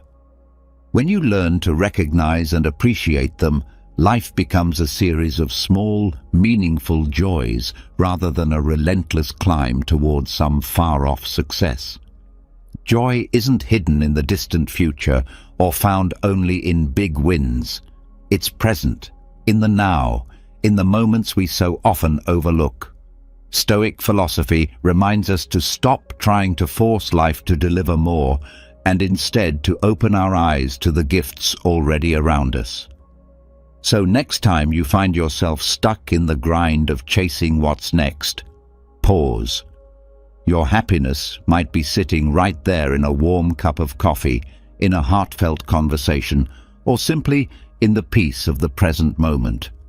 As Oscar Wilde once said, true wealth lies in mastering the art of enjoying life. And at the heart of that is the practice of gratitude. Ah, yes, gratitude, that often casually spoken word we use when someone hands us a slice of bread or gives us a compliment. But how often do we truly grasp its meaning? Gratitude isn't just a polite phrase or a sign of good manners. It's not a checklist item. It's a way of living, one that many of us have allowed to fade away in our mad rush for the next new gadget, the next milestone, the next validation of success. Picture life as a celebration, a grand party. Now imagine you're the guest who's so preoccupied with the fact that the DJ isn't playing your favorite track, you miss out on the food, the laughter, and the magic of the moment. That's how most of us live, consumed by what's missing, blind to what's already present. And this is where the true art of gratitude steps in. It's not just an attitude, it's a philosophy. A gentle, yet powerful reminder to cherish the little things we tend to overlook. Those fleeting, simple moments that often go unnoticed because we're too busy scanning the horizon for the next big thing. The problem with constantly chasing more is that it breeds discontent. You end up measuring your days by what you lack, instead of honoring what you've been given. Let me share a secret. It's like trying to fill a bathtub with no stopper. The water keeps flowing, but it never fills. You're never truly satisfied. Stoic philosophy, however, offers us a more grounded approach. It teaches us to stop forcing life and start accepting it, to see and value things for what they are. Here's a metaphor that might help. Imagine you're at a restaurant and the dish served isn't quite what you ordered. You have two choices. You can complain, send it back, demand something else. Or you can look at what's in front of you, accept that it's not what you had in mind, and still savor the meal. That's gratitude. It's an active choice to embrace and appreciate what is, even when it doesn't match your expectations. Gratitude doesn't mean settling for a life that feels second best. It's not about giving up on your dreams. It means learning to celebrate the small wins, the quiet joys that show up unannounced in your everyday life. So instead of being upset that you don't own the latest car, why not appreciate the one that faithfully takes you where you need to go? Instead of focusing on what frustrates you about your job, why not recognize the doors it opens, the lessons it offers, the growth it provides? The key is to stop pushing so hard. If you constantly feel dissatisfied, it could be that your expectations have ballooned beyond what's real or necessary.